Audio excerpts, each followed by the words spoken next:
hablando de virus y me está sacando como un virus malvado, pero vamos a hacer todo lo posible porque no me afecte esta cosa. Entonces, en ese orden de ideas, la clase pasada estuvimos viendo algunos principios de biología.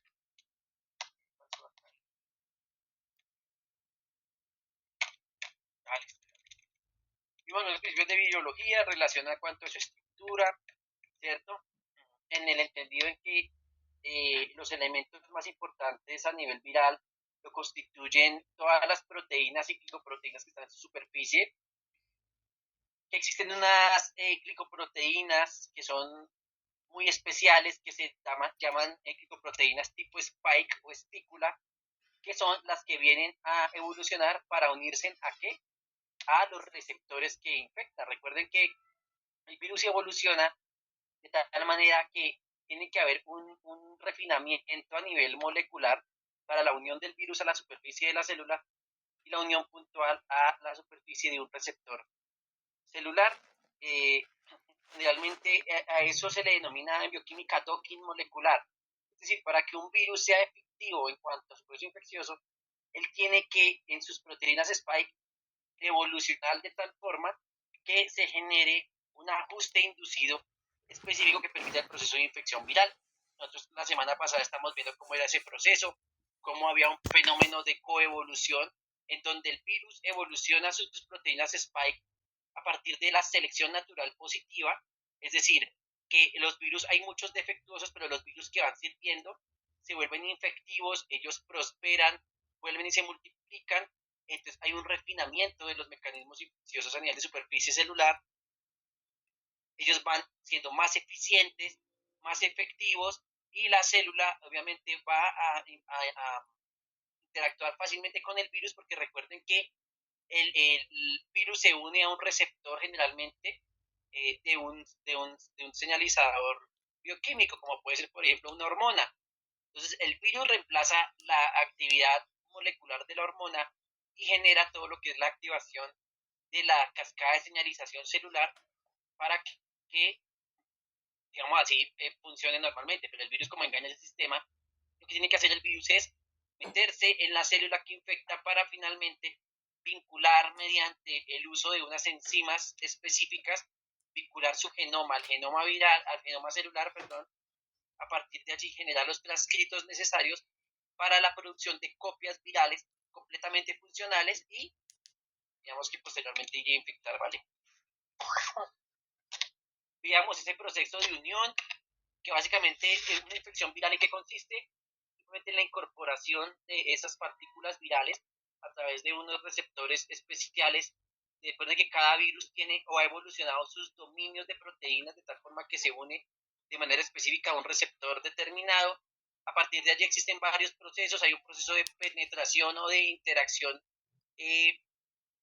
por parte de las proteínas spike con la membrana celular, bien sea, o hay un proceso de invaginación en donde pues básicamente los lípidos y las proteínas virales van a compartir todos los elementos de superficie celular con la célula hospedera o la célula que están infectando, de tal manera que hay una liberación directa del material genético y junto con proteínas transportadoras tipo carrier, otras proteínas transportadoras derivadas de lisosomas, viajarían finalmente hasta el núcleo celular, harían la incorporación de su genoma y finalmente, después de ese proceso de incorporación del genoma, se genera un proceso de replicación donde se secuestra la maquinaria celular para producir copias, se producen las copias virales y, oh sorpresa, se produce el fenómeno de ensamble, ¿cierto? Ahorita vamos a ver entonces nuevamente el proceso de lisogénico, el ciclo lisogénico y el ciclo lítico de los virus. Es muy importante, recuerden que el virus, lo ideal de un virus bien establecido es un virus en el que el sistema inmunológico no pueda detectarlo. ¿Cómo se puede hacer? Pues mediante varios sistemas, ¿cierto? Entonces uno de ellos es que el virus tiene una tasa de mutación, una tasa, perdón, de reproducción suficientemente baja para que no genere una alerta generalizada a nivel del sistema inmunológico, lo que en últimas haría que el cuerpo opsonizara, es decir, marcara el virus como patógeno y automáticamente todas las células del cuerpo que se encargan de la defensa bien sean macrófagos, linfocitos T citotóxicos, entre otros, generaran entonces ese proceso de ataque, ¿vale? ¿Qué es importante de acá? Tengan presente que todo virus coevoluciona con su hospedador.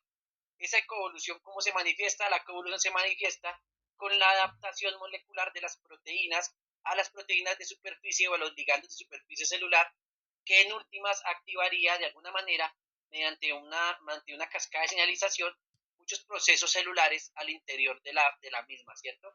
Entonces, el virus lo que hace es que engaña a la célula, por ejemplo, en este caso que estamos viendo aquí, donde el virus SARS-CoV-2 tiene la proteína espícula se une en este caso al receptor de angiotensina, se genera un ajuste inducido y a partir de este ajuste inducido, la célula huésped piensa que se está uniendo la angiotensina como hormona que regula en este caso la presión arterial, pero oh sorpresa que la angiotensina no es angiotensina, sino que es el virus del SARS-CoV-2 y provoca lo que ya conocemos, que es básicamente que una infestación a nivel viral. Recuerden que todo virus se une a receptor específico, receptor cuyas manifestaciones están, todos se encuentran en la superficie de la célula hospedera y el virus evoluciona para unirse a ese receptor y lo que hace es que emula moléculas que por lo general se encuentran en el cuerpo y permiten precisamente que se dé esa unión, un ajuste inducido a nivel físico-químico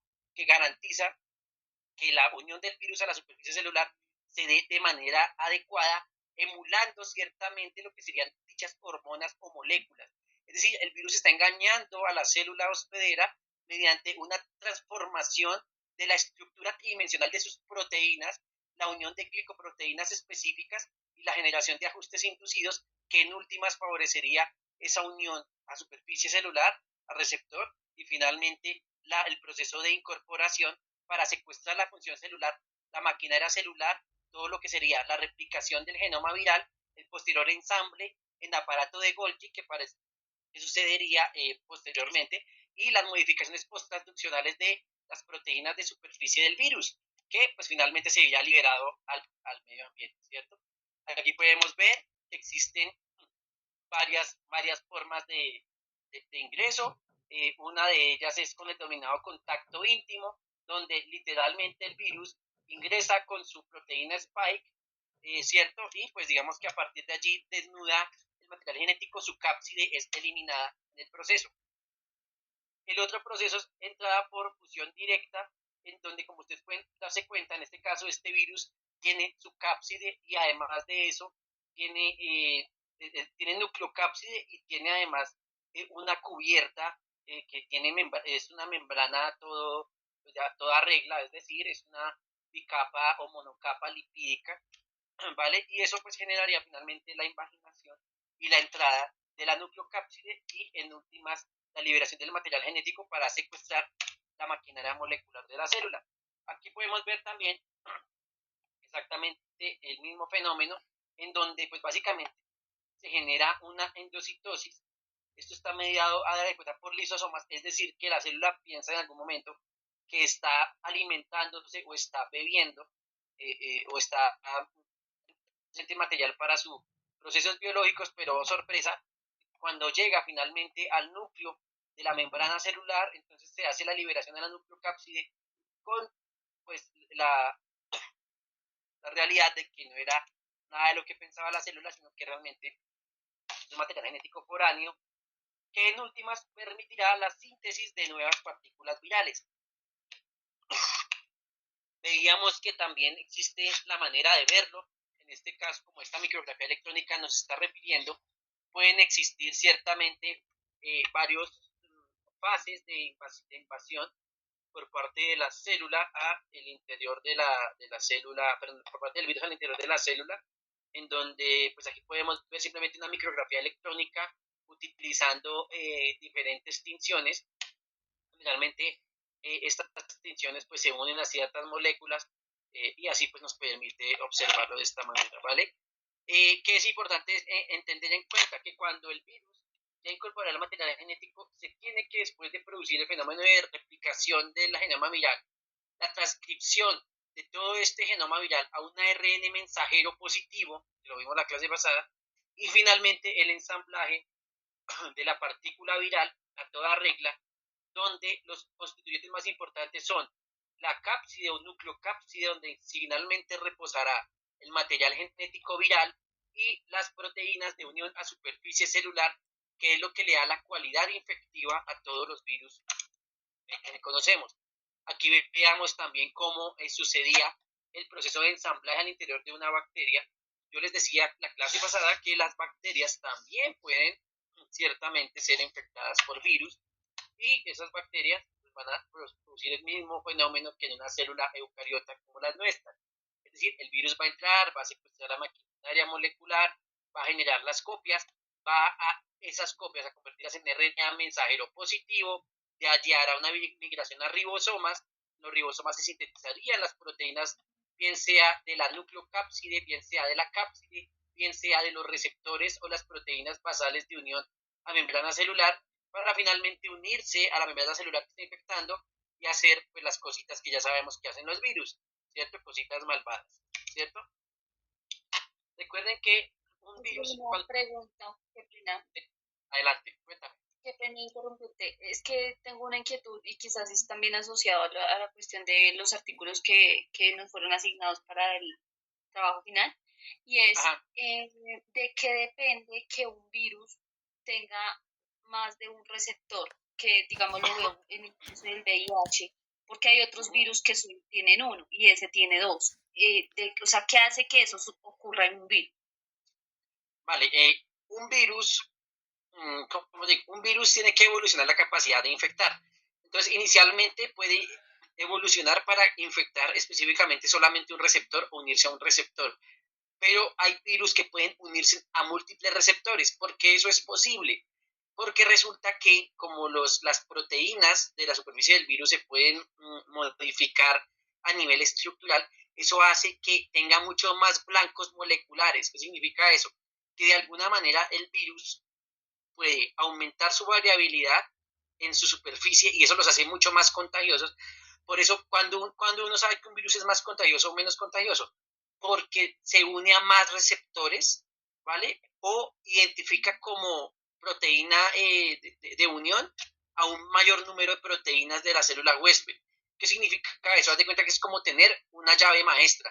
Entonces, si el virus genera múltiples y múltiples proteínas de superficie, va a ser mucho más probable que la estructura química de esas proteínas, como funciona con el ajuste inducido, es decir, como un sistema llave-cerradura, de alguna manera sea efectivo en algunos o más receptores, de tal forma que amplía el abanico infeccioso del virus. El virus finalmente puede entrar a muchísimas más células hospederas y de esta manera, digamos que alcanzar mucho más objetivos, ¿vale? Es un fenómeno evolutivo del virus donde lo hace mucho más eficiente. ¿Y qué significa eso también? Que tiene mucho más material genético que permite la construcción de muchas más proteínas. Ya que los virus, por lo general, su genoma está construido de tal forma que por cada gen se produce un ARN mensajero, y un ARN mensajero produce una proteína específica. A eso se le denomina sistema monocistrónico. Es decir, que los virus en su gran mayoría son de tipo monocistrónico. ¿Qué significa eso? Pues que el virus tiene un gen que produce una proteína, un ARN mensajero, perdón, y ese ARN mensajero a su vez produce una sola proteína. Si yo tengo un virus que tiene 3 o 4 proteínas de superficie, pues va a ser de tipo monocistrónica, es decir, que cada gen produce solo una proteína, no como en los genes humanos, que nosotros de una proteína, de un gen, perdón, podemos producir varias proteínas. En los virus son monocistrónicos en ese orden de ideas. Entonces, todo eso que tú me preguntas son técnicas que tienen los virus para evolucionar e infectar un mayor número de hospederos, o, por qué no, poder convertirse en zoonosis, es decir, empezar a reconocer células de otras especies, porque como el virus tiene la llave en su superficie celular, entonces puede abrir muchas más llaves. No sé si eso te responde a la pregunta. Profe, ya está un poco más claro. O sea, hay términos que de pronto me cuesta un poco más comprender, pero ya está más claro la cuestión de los receptores. Muchas gracias. Vale, claro que sí. No, cuando digo monocistrónico o policistrónico, significa simplemente que un gen produce una proteína. Fin. Eso es como el término técnico desde el punto de vista de la biología, ¿vale? ¿Qué es importante? Yo a ustedes les decía que los virus tienen dos tipos de material genético, el ARN o el ADN, ¿cierto? El ARN, que es monocatenario, pero que puede ser bicatenario porque se genera un plegamiento sobre sí mismo, y el ADN bicatenario de toda la vida, ¿cierto? También hay ADN monocatenario, que son simplemente cadenas de ADN, pues que tienen timina en vez de uracilo, pero son monocatenarias, es decir, no tienen hebra complementaria, ¿vale? Mirábamos que dependiendo del tipo de virus, pues tenía un sistema distinto. Sin embargo, lo que tienen que tener en cuenta es que los únicos ARNs que pueden producir ARN mensajero viral son los ARNs positivos. Los ARNs negativos, debido a su condición de negatividad, lo que significa es que ellos no están preparados para generar transcritos que directamente se convertirían en proteínas de acuerdo a lo que dicta el dogma de la biología molecular. Entonces los virus van a estar aquí bailando entre ADN y ARN, los virus van a estar aquí con su material genético preparado, los ARN positivos directamente forman la proteína. ¿Qué significa esto? Que los ARN positivos van a ser leídos directamente por la maquinaria celular, en este caso por los ribosomas, y van a producir la proteína, bien sea la cápside, la nucleocápside o las proteínas de la superficie viral que permiten anclarse a la célula que contamina, ¿vale? Bueno, perdón que si estoy un poquito resfriado, ojalá que no sea un virus. ¿Vale? Bueno, hablábamos también de algo importante y es, les di el ejemplo de lo que ocurre, por ejemplo, cuando los virus mutan y cambian tanto, y eso explica también por qué en muchas variantes virales pues no existe vacuna, es por lo que el virus se adaptan o incluso intercambian material genético, ¿vale? Por ejemplo, cuando generan dos virus infección al mismo organismo. Entonces, ustedes imagínense que ustedes tienen el virus de la influenza y les dio SARS-CoV-2. En un momento eventual, el SARS-CoV-2 y el virus de la influenza pudiesen intercambiar material genético entre ellos, provocando ciertamente un mayor grado de recombinación genética. Esa recombinación genética genera finalmente que existan más variedades del virus, digamos, serían como virus híbridos, de esos dos ejemplos que les estoy dando. Finalmente, esto haría inviable una vacuna efectiva debido a que por el proceso de recombinación, al recombinarse en los genes, ciertamente están recombinando las proteínas de superficie, van a cambiar las proteínas de superficie y ciertamente va a ser algo bastante desolador para el que padezca la enfermedad, porque como ustedes sabrán, pues cuando se enfrenta uno a virus, lo que es más indicado es simplemente paliar los síntomas. Si no existe vacuna, es paliar los síntomas. No existe remedio ni nada por el estilo que cure un virus. Solamente podemos ayudar a aliviar los síntomas, porque por fortuna, como el mecanismo de viral es ciertamente muy simple, podemos dejar que el sistema inmunológico trabaje. Sin embargo, como en ciertos casos, como por ejemplo el virus del SARS-CoV-2, el virus del MERS, H1N1, en fin, todos esos virus que son virus malévolos, virus que son malos, que les gusta hacer males por ahí, ¿cierto? Son malandros. Entonces, en ese caso, pues ya el sistema inmunológico actúa de una forma tan agresiva que pues acabas con el virus, pero de paso acabas con el paciente. Yo les dije que ese fenómeno en cuanto a la respuesta inmune del paciente está relacionado con su propia genética. Es decir, nosotros somos la sumatoria de genética más el medio ambiente. Nosotros podemos tener ciertos genes que nos permiten defendernos de mejor manera contra ciertos virus y ciertos genes que no nos permiten defender de mejor manera. ¿Esos genes dónde están? En el sistema HLA o antígeno leucocitario humano, que deberían ser los mismos que las mismas feromonas, ¿cierto? Yo les he explicado a ustedes pues, por qué no nos enamora de los hermanos, ¿cierto? Es porque pues, simplemente compartimos material genético al nivel de los linfocitos, los haría menos variables, menos polimórficos, lo que se traduciría en mayor enfermedad. Por eso es que uno ve que los perritos de la calle que viven en el parqueadero no les pasa nada, pero entonces el perrito del vecino que es muy fino mantiene enfermito y le da una brisita y el perro está en urgencias o se murió. Entonces es por eso lo que pasa, ¿vale? Muy bien. Esa variabilidad genética se traduce en la variabilidad de las proteínas. Si ustedes se dan cuenta aquí, por ejemplo, me está diciendo que está cambiando A por U en el ARN mensajero, ¿cierto? Y ese A por C, perdón, y esta C por G, ¿cierto? Finalmente, ¿qué me está cambiando? El aminoácido. Al cambiar este aminoácido, al momento en que la proteína se pliega, ¿qué va a suceder? La proteína se va a plegar de manera diferente a como la hacía, ¿vale? Y cuando se ensambla, se produce la agregación de todos los aminoácidos. ¡Oh, sorpresa! Que la proteína de superficie viral es distinta. Entonces, por ese motivo, las vacunas no nos sirven. ¿Para qué sirven las vacunas de los virus? Para nada. Entonces, vacunarse si tienen una enfermedad viral y sobre todo si ya la están padeciendo, eso es algo que no sirve. Eso es, para el virus, esto es paseo. Eso es, estos no saben que yo no funciono de esa manera, entonces no sirve. La única vacunación que es efectiva es una vacunación previa al proceso infeccioso del virus, ¿vale?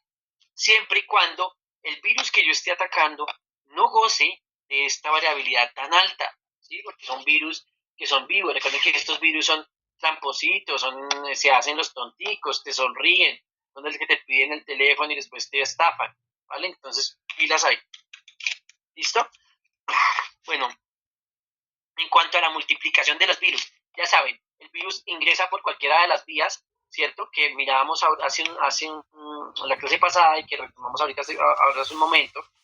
Él produce copias de su material genético, pues realmente el virus no. El virus lo que hace es que inserta su genoma en el genoma de la célula hospedera. La célula hospedera sigue llevando su vida común y corriente, la célula hospedera sigue siendo feliz, sigue siendo una célula contenta, agradable, que le sonríe a todo el mundo, pero lo que no sabe es que tiene un virus por dentro que la está matando y que en un momento determinado ese virus, ¿qué va a suceder? Pues el virus lo que va a hacer es que se va a replicar su material genético, va a haber millones de copias de él, ese material genético después pasa al ARN mensajero, después el ARN mensajero pasa al ribosoma, ¿cierto? El ribosoma empieza a ensamblar todas estas proteínas virales, finalmente el virus que pasa se ensambla y, oh sorpresa, que la célula muere por lisis, se liberan las partículas virales que en este momento pasan a ser viriones, porque recuerden que el virión es cuando es la partícula que no está infectando, ¿cierto? Un virus es cuando ya infecta, por ejemplo, aquí ya es un virus, en este caso como está libre en el ambiente es un virión, ¿vale? Listo, entonces, esto es supremamente importante de entender porque si nosotros entendemos esto que está aquí en pantalla, que son los tipos de infecciones virales, nosotros vamos a poder comprender y meternos en la mente de un virus. Recuerde que, imagínense que ustedes sean virus, entonces si uno es un virus, a uno de virus, ¿qué le gusta? Pues al virus le gusta la carne fresca, unas células que estén sanas, que se estén replicando, que tengan una maquinaria molecular activa, y eso es lo que vamos a buscar. Un virus no le gustan las células tristes, las células malucas, como que no se ven bonitas, además que fácilmente pueden filtrar esa información de acuerdo a sus receptores. Si el receptor de la célula que va a infectar el virus es un receptor que tiene las condiciones químicas ideales, es un receptor bonito, un receptor agradable, un receptor que me gusta irlo a buscar, un receptor que me gusta tenerlo ahí, agarrarlo, pues entonces va a ser algo chévere para el virus. Pero si por el contrario son receptores que no me gustan, que el virus se siente como incómodo, que no es lo que yo esperaba, como si te sirven en un restaurante lo que tú no deseas, entonces te va a dar malestar, no te vas a sentir bien, entonces el virus no va a infectar esa célula, ¿sí? O sea, así de esa manera es como actúa esto, ¿vale? ¿Cuáles son las dos vías? Hay una vía llamada vía lítica y la otra vía lisogénica. De manera particular, ¿qué es la vía lítica? La vía lítica es cuando el virus de una vez, después de infectar y de secuestrar la maquinaria molecular, empieza a producir virus y hace que la célula se estalle o produzca lisis, por eso se llama vía lítica. Y la vía lisogénica es la vía de James Bond, la vía del agente 007, la vía de los detectives, que es que el virus de manera silenciosa vincula su material genético al material genético de la célula hospedera y lo que hace es replicarlo y la célula vive su vida como si nada pasara, la célula vive su vida, envejece, se pensiona, se retira a una vida feliz, pero lo que no sabe es que en su información genética lleva un caballo de Troya allí, ¿vale? Bueno, entonces este es el repasito que quería darles. ¿Qué tenemos aquí? Pues simplemente las dos vías, la vía lítica, y la vía lisogénica. En la vía lítica, ¿qué pues pasa? Pues simplemente que se generan las copias del material genético, el material genético se incorpora a toda la maquinaria que produce proteínas virales, el virus ensambla la cápside viral, ensambla todos los elementos que corresponden, ¿cierto? Y finalmente son liberados y para de contar, la célula ha muerto, murió así muy rápidamente, fue infectada, se multiplicaron y pues básicamente murió rápido, ¿cierto? Por otro lado está la vía lisogénica. Si ustedes se dan cuenta aquí, la vía lisogénica es muy interesante. Es más, la vía lisogénica es la vía general o principal, por ejemplo, de los virus que producen cáncer.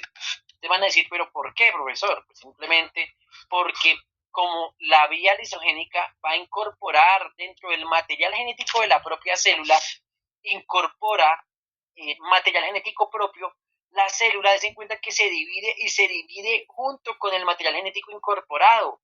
Y entonces, ¿qué va a pasar? Pues que el material genético del virus, ¿sí? Va a estar ahí metido y, digamos, como que silencio, ¿cierto? Pero ¿qué va a pasar? Que en un momento determinado se va a dar un proceso de inducción, que es cuando el virus está, bueno, su genoma está aquí en vacaciones, entonces diciendo, yo ya pasé 1 o 2 meses en tierra caliente, ya eché mucha piscinita, ya me tomé mis cocolocos, entonces yo ya me quiero dividir, ¿cierto? Para que hayan muchísimas copias en este caso.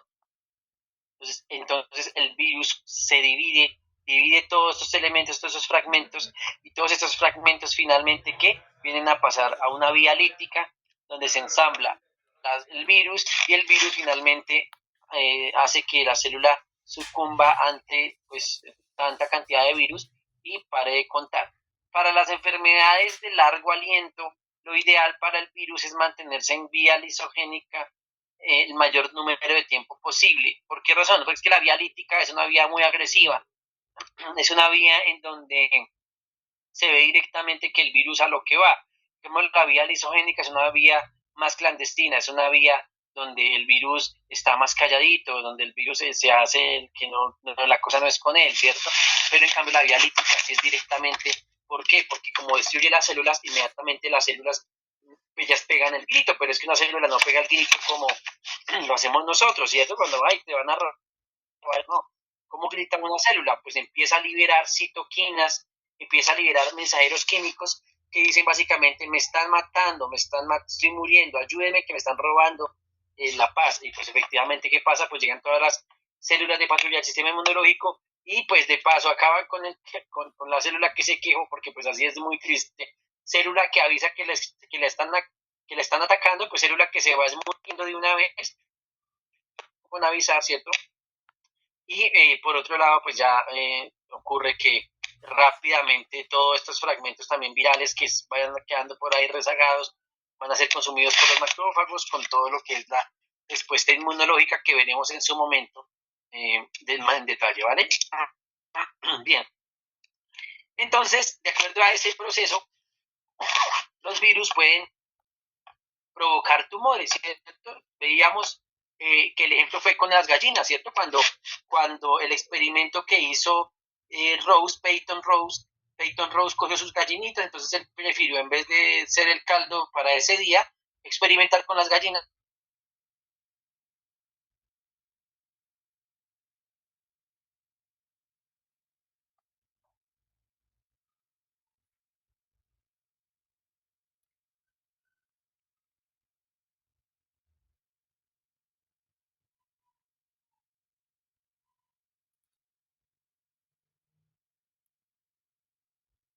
Muchachos, ¿me escuchan? Creo que hubo un pequeño corte. Hola, hola, hola, ¿me escuchan? Sí, Hola, hola. Perfecto. Listo. Bueno, muy bien. Entonces, ¿me están siguiendo? Esto es un repaso, ¿vale? Entonces simplemente les estoy, ya estamos viendo más grande porque pues, las diapositivas de allá se vean más chicas.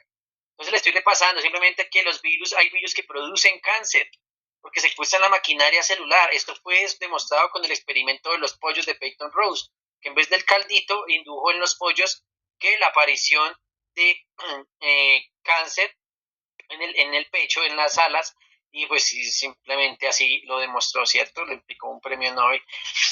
¿Vale? Entonces, por lo general los virus al multiplicarse, pues hace insostenible mecánicamente la integridad de la membrana celular y la célula simplemente se destruye y para de contar, ¿cierto? Aquí tenemos también, en relación a esto, pues fases donde el virus mediante un proceso denominado gemación, va liberando a cuentagotas, ¿cierto? Pero la célula no muere, simplemente que el virus va saliendo y la célula sigue viva. Esta forma también es muy eficiente. ¿Por qué? Porque tú no alertas de una manera tan evidente al sistema inmunológico. Simplemente la célula que estás infectando va sacando virus, copias del virus, con mucha tranquilidad, sin necesidad de matar a la célula, ¿cierto? Y los virus que generalmente son en vía lisogénica mantienen, o si o, digamos en un momento determinado, van a adquirir a vía lítica, mantienen simplemente una infección latente o simplemente no se producen, no se reproducen más. Por ejemplo, puede pasar que el genoma viral genera algunas copias del virus, pero más allá que eso no sucede, a tal punto que pues, simplemente se producen las copias y el virus queda como latente, queda como allí una infección, pero el virus no sigue reproduciéndose y pues también son infecciones muy difíciles de hallar, porque ¿cómo vas a hallar una infección de un virus que casi prácticamente ni se está reproduciendo? Entonces, eso son cosas que hay que tener muy en cuenta, ¿vale? Aquí tenemos una lista de virus tumorales, donde los virus que producen leucemia de los linfocitos T son muy conocidos en enfermedades como el linfoma de Burkitt, el Epstein, que producen el Epstein-Barr, que es un virus que lo produce también, el carcinoma nasofaringeo es un virus del Epstein-Barr, el carcinoma hepatocelular, que es el virus de la hepatitis B, y el cáncer cervical y el de piel, que es el papiloma o el virus del papiloma humano, en las variantes que produce precisamente el cáncer. Es para que ustedes lo tengan muy, pero que muy presente. Entonces el ciclo lisogénico ya lo vimos, en donde el virus inyecta, la célula se divide, ella vive su vida tranquila, sigue su progenie, así sucesivamente. ¿Esto en qué momento se para? Cuando el virus, o más bien la maquinaria molecular del virus de algún momento, en un momento determinado, decide que ya es hora y es momento de digámoslo así, digamos, de madurarse y ya de producir virus. A este ADN que no produce directamente el virus, sino que queda ahí latente, se le denomina ADN o ARN profago, ¿sí? Entonces, ¿qué pasa? ¿Qué pasa? Entonces ese ADN profago pues tiene sus pros y sus contras. ¿Cuál es el pro?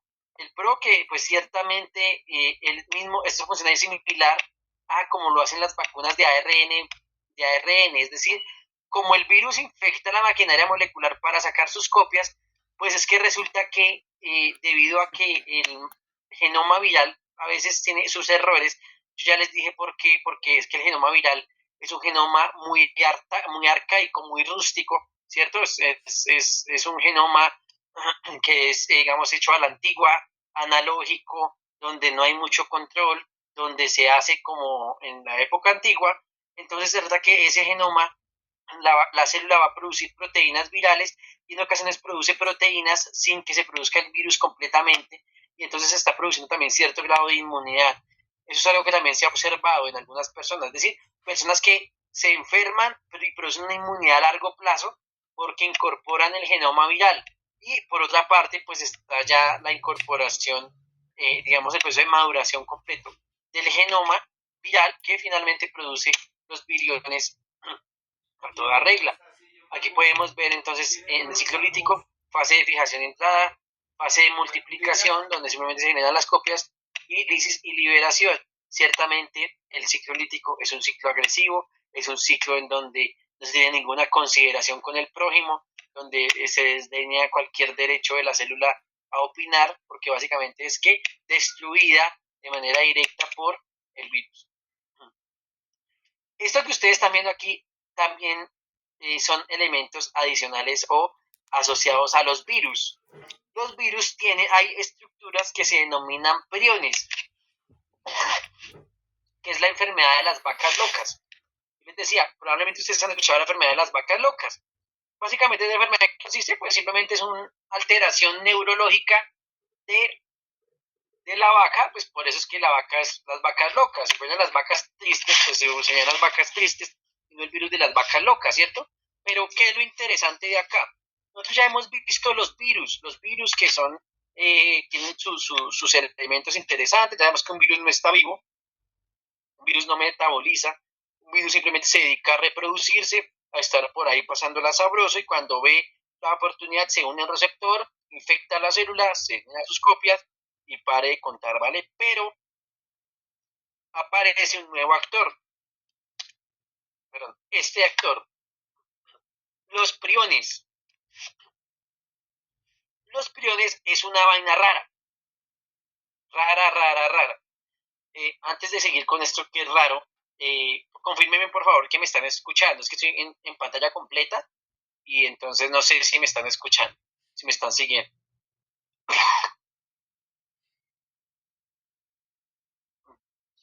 ¿Me confirman por favor que me están siguiendo? Perfecto. Profe, sí, señor. Vale, muchas gracias. Pensé que se habían dormido, estaban allá roncando. Es un prión y ustedes dirán, bueno, ¿y un prión qué es, profe? ¿Un prión? ¿Qué es eso de un prión? ¿Eso es un virus? Pues sí y no. Vea, un prión es básicamente una proteína que te enferma. ¿Cómo les digo? A ver, ustedes saben que los virus se producen de proteínas y de material genético. Es decir, unas proteínas o proteínas que están en la superficie forman una cápsula, como aquí, forman una estructura externa, unas proteínas que permiten reconocer a la célula que vas a infectar y un material genético adentro. Fin, eso es un virus. ¿Listo? Pues con todo lo que tiene, ¿no? Ya nos dimos cuenta que tiene ciertamente pues mucho más que tela que por cortar, pero eso es un virus en general. Un prión es simplemente un virus.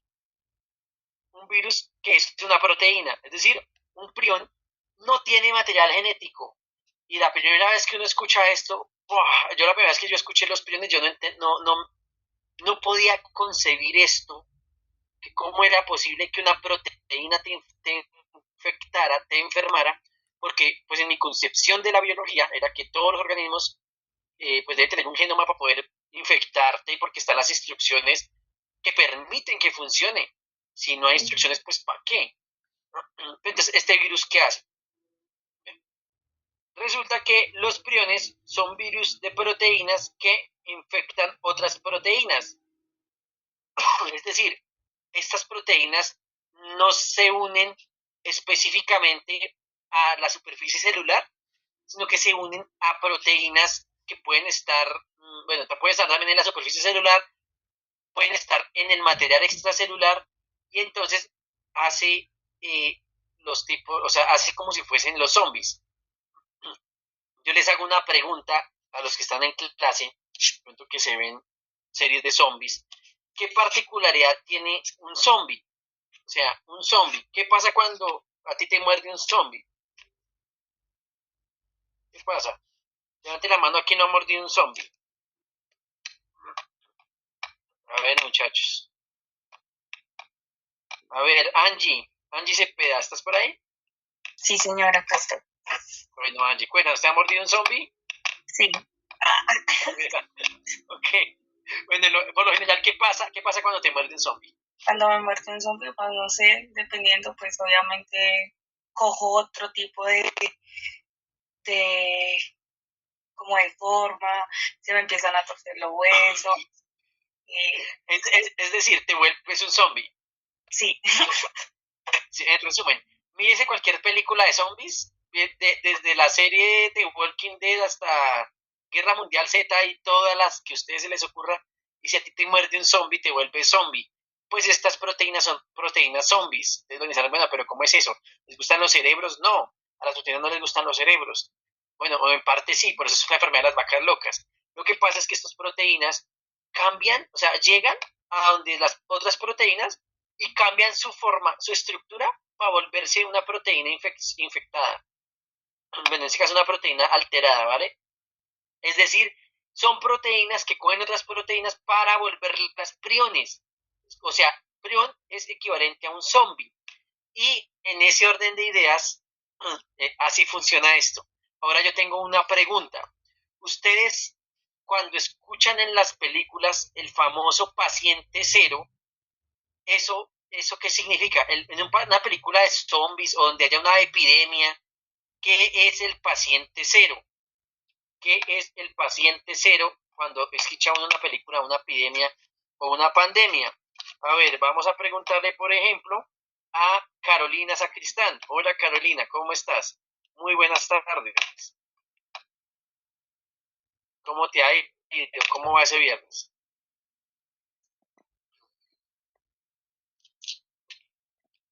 Hola, Carolina. No había escuchado de paciente cero. ¿No Me escuchaste imagino que está más allá. El paciente cero? Bueno, ¿alguien ha escuchado del grupo que está aquí muy atento? ¿Han escuchado sobre el paciente cero? ¿Qué vendría a ser el paciente cero en una serie de zombies o de virus o de lo que sea? Paciente cero. ¿Ni idea? ¿Como el paciente contaminado o algo así? Como el, sí, en las películas es el primer paciente que se contagia. ¿Eso es posible?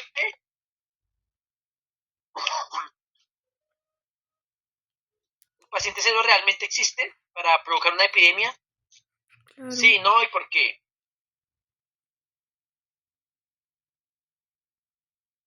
Paciente cero, paciente cero. Bueno, entonces quedaron sin palabras. El paciente cero. Cuando uno ve una película de Hollywood o una película de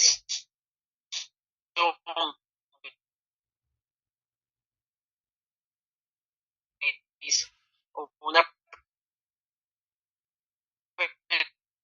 película de donde ella habla del paciente cero. Y el paciente cero es algo que es y no es correcto. El paciente cero, si lo hablamos en sentido estricto, el paciente cero no está enfermo. ¿Por qué razón? Porque recuerden que cuando un virus pasa a seres humanos, debe pasar un proceso evolutivo. ¿Sí? Creo que alguien está hablando. ¿Señora? Adelante. Perdón, qué pena. Pues lo que yo entiendo, lo que yo entiendo es que, pues, basándonos como en las películas zombies, es como la persona que adquiere la infección, pero no la ha procesado en su organismo como tal, entonces todavía no puede como expandir la infección, por así decirlo. Es como el huésped. Es correcto.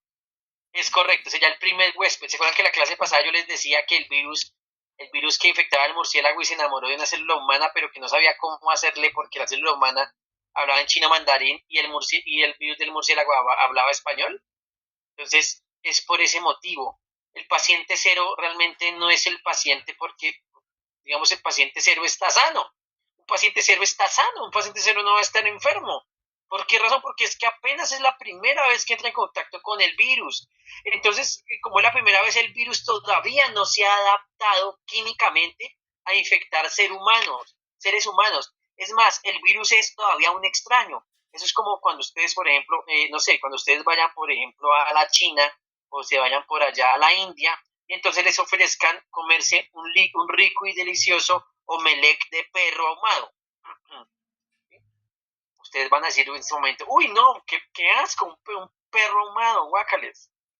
Pero si ustedes se van a vivir a la China 5 años en sitios donde consuman eso, o en la India, en los lugares específicos donde se coma, no es en toda la India, no es en toda la China, entonces ustedes van a decir, ñam, ñam, qué rico el perro.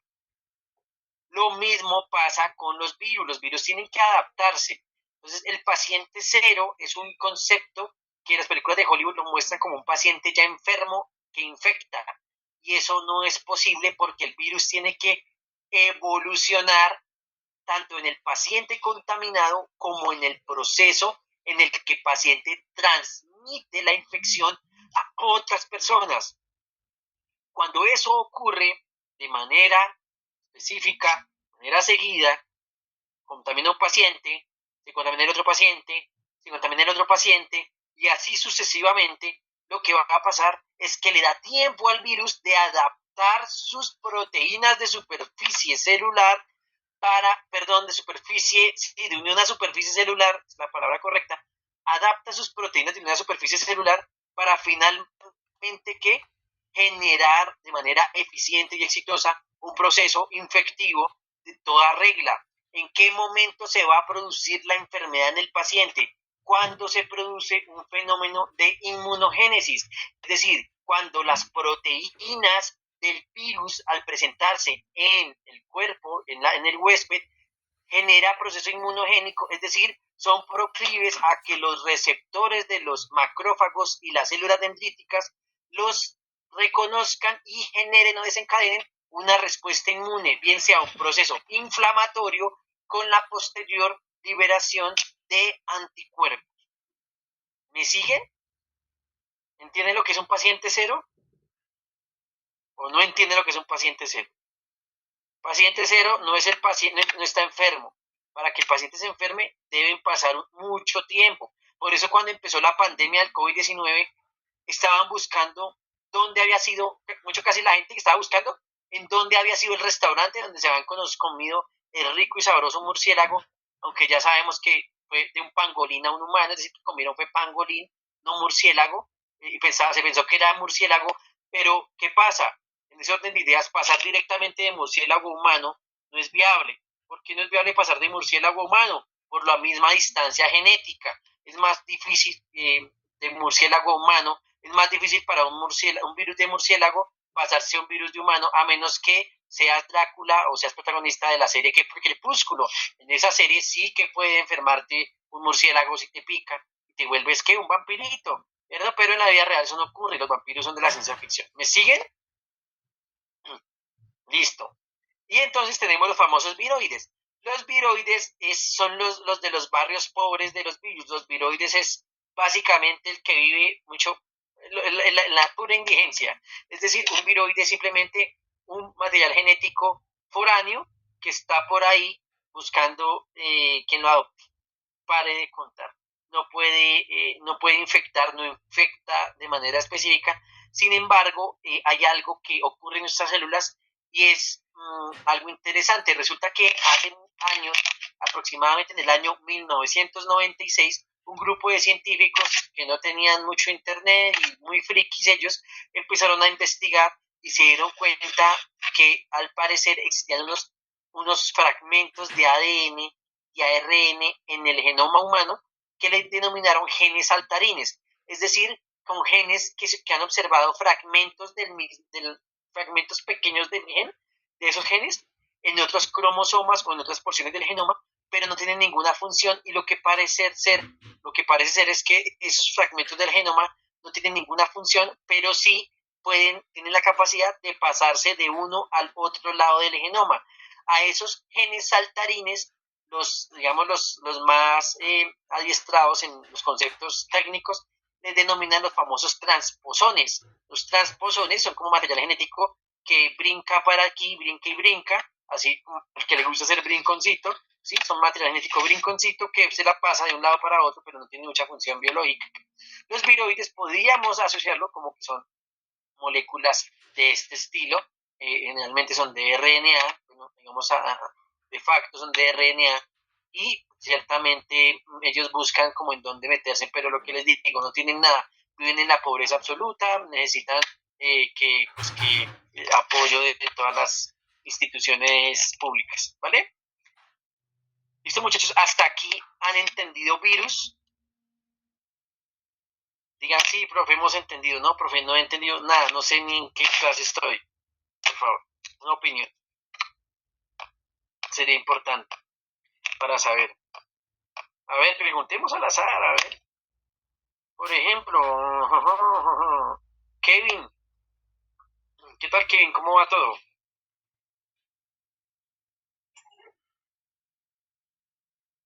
Kevin, ¿me escuchas? Kevin. Uno está llamando a Kevin. Kevin responde. Kevin se asustó. Esperemos que no haya sido víctima de un virus. Preguntémosle a Ricardo Arevalo.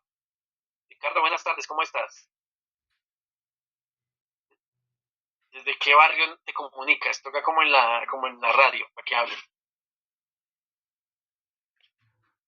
Ricardo, oiga, los hombres, imposible que los hombres no estén sacando la cara, no estén juiciosos, terrible.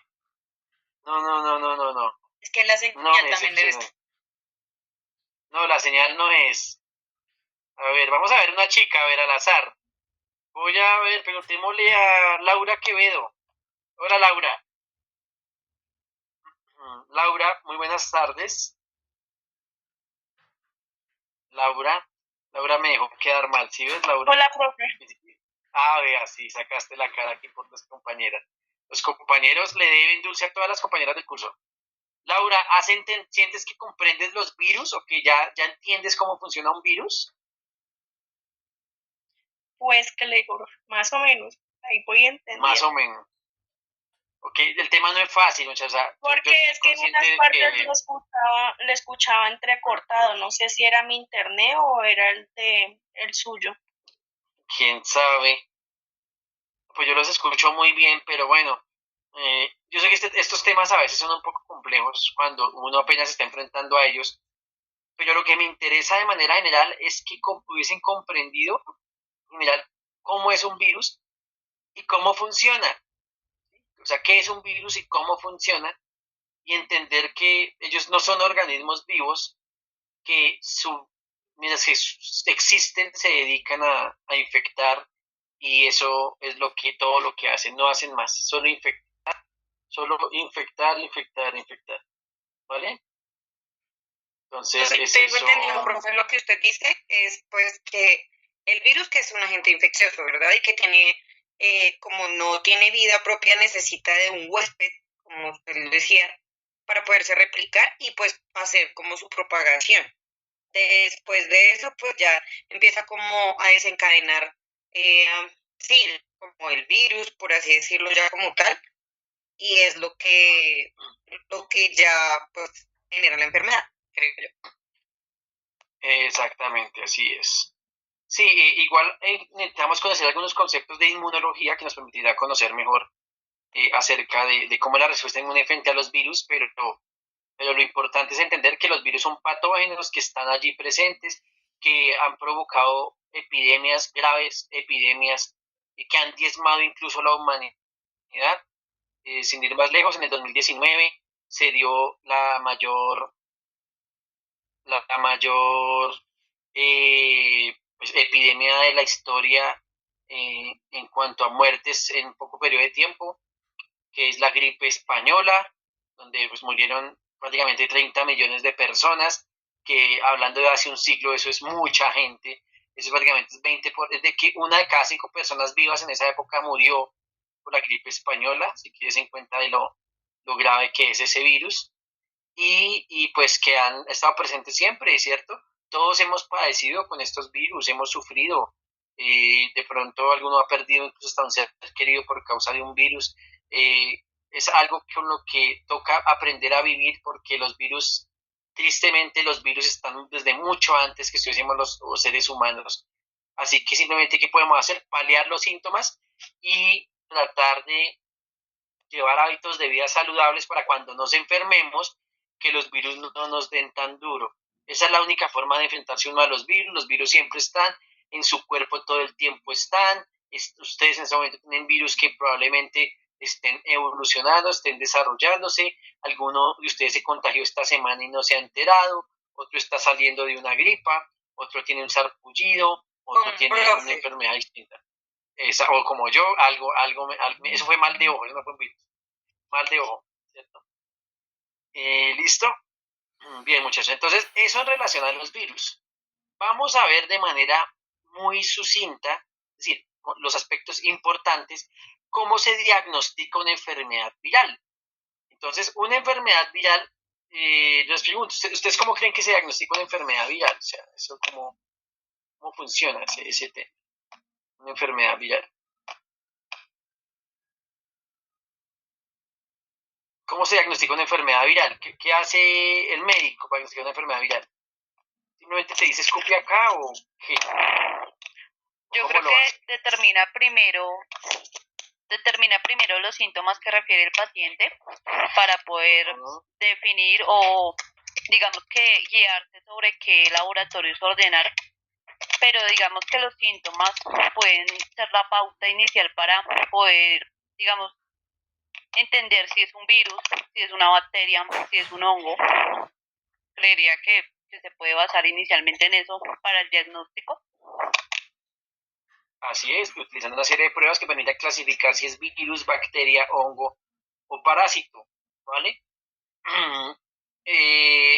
como los virus son estructuras subcelulares, verlos al microscopio es muy caro. O sea, si yo cultivo un virus en el laboratorio, pues eso sale muy costoso.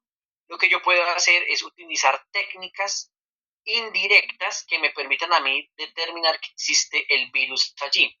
Entonces, regálenme un segundito, yo les voy a dibujar.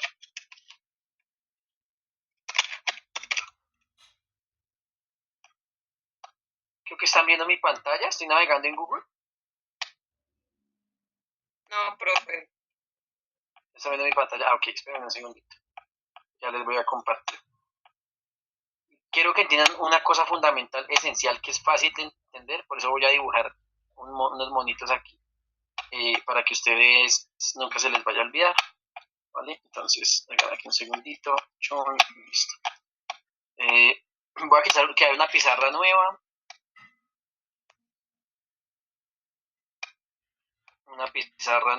Ya les voy a decir que lo que les voy a mostrar, lo que yo necesito que ustedes entiendan es que es un blanco de detección, es decir, una prueba de diagnóstico de una enfermedad infecciosa, pues ¿qué va a diagnosticar? Sí, o sea, ¿qué parte? Aquí tengo seleccionado y vamos a ver dónde está. Crear. Listo. Bueno, entonces se está creando. Bueno, creo que están viendo mi pantalla. Me hacen un favor y me confirman si me están viendo. En ese momento estoy descargando una pizarra que me gusta a mí tener. Es súper chévere. Voy a coger aquí, desconectar un servidor. Listo, entonces esta es una pizarra, ¿vale? Resulta que, voy a checar aquí el caso. Listo, perfecto.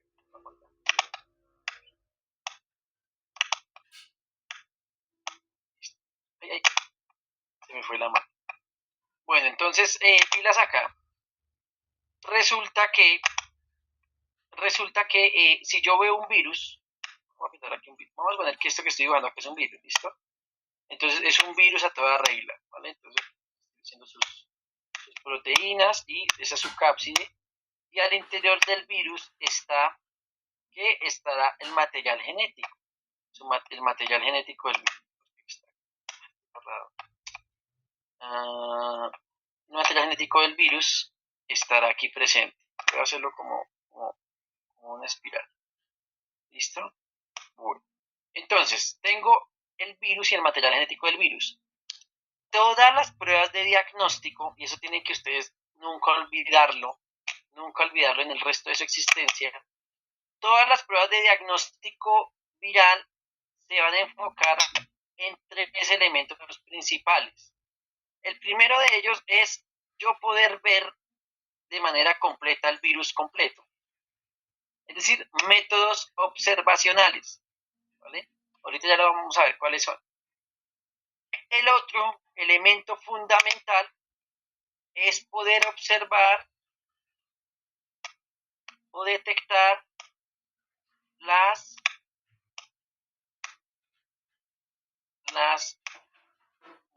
proteínas, ¿vale?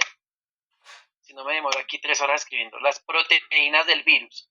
¿Qué es la proteína? Es todo lo que está alrededor del virus que permite identificarlo. Por ejemplo, esto de aquí, esto de acá, ¿vale? Esos son proteínas. ¿Listo? Eso detecta un blanco molecular. O el virus completo, o las proteínas del virus, o en este caso, ¿qué me haría falta? Pues los ácidos nucleicos. Voy a señalarlo acá.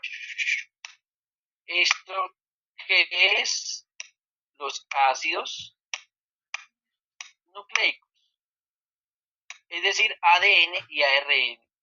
Hasta aquí fácil. Toda prueba de diagnóstico o ver virus. Qué pena, no sé si soy yo o no se está viendo su pantalla. No sé si soy yo o no se está viendo su pantalla.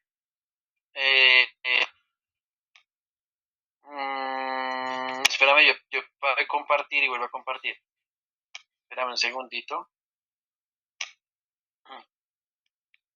Espérame un segundito a ver qué fue lo que pasó acá.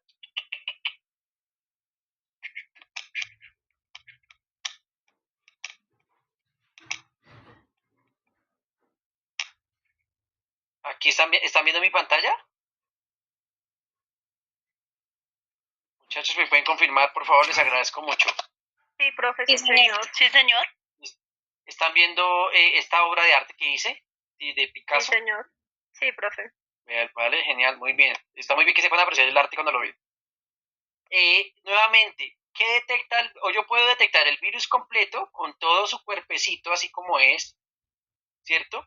Puedo detectar las proteínas, que es lo que está en color azul, que en el tema viral son generalmente lo que rodea al virus, y puedo detectar su material genético, el material genético viral.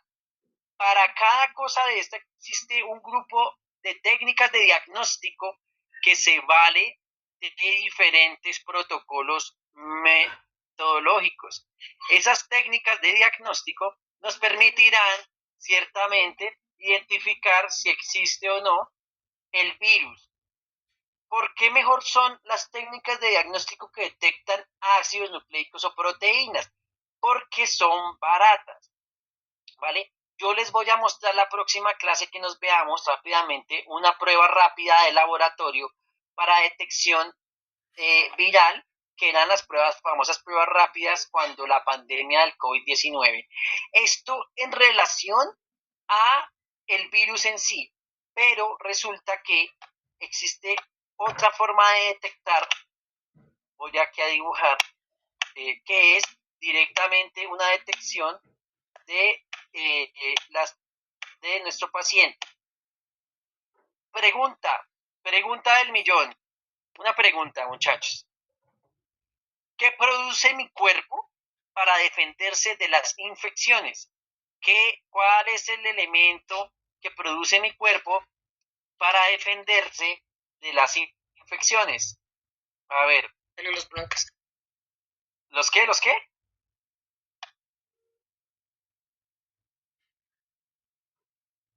¿Los qué? ¿Los qué? ¿Me repites, por favor?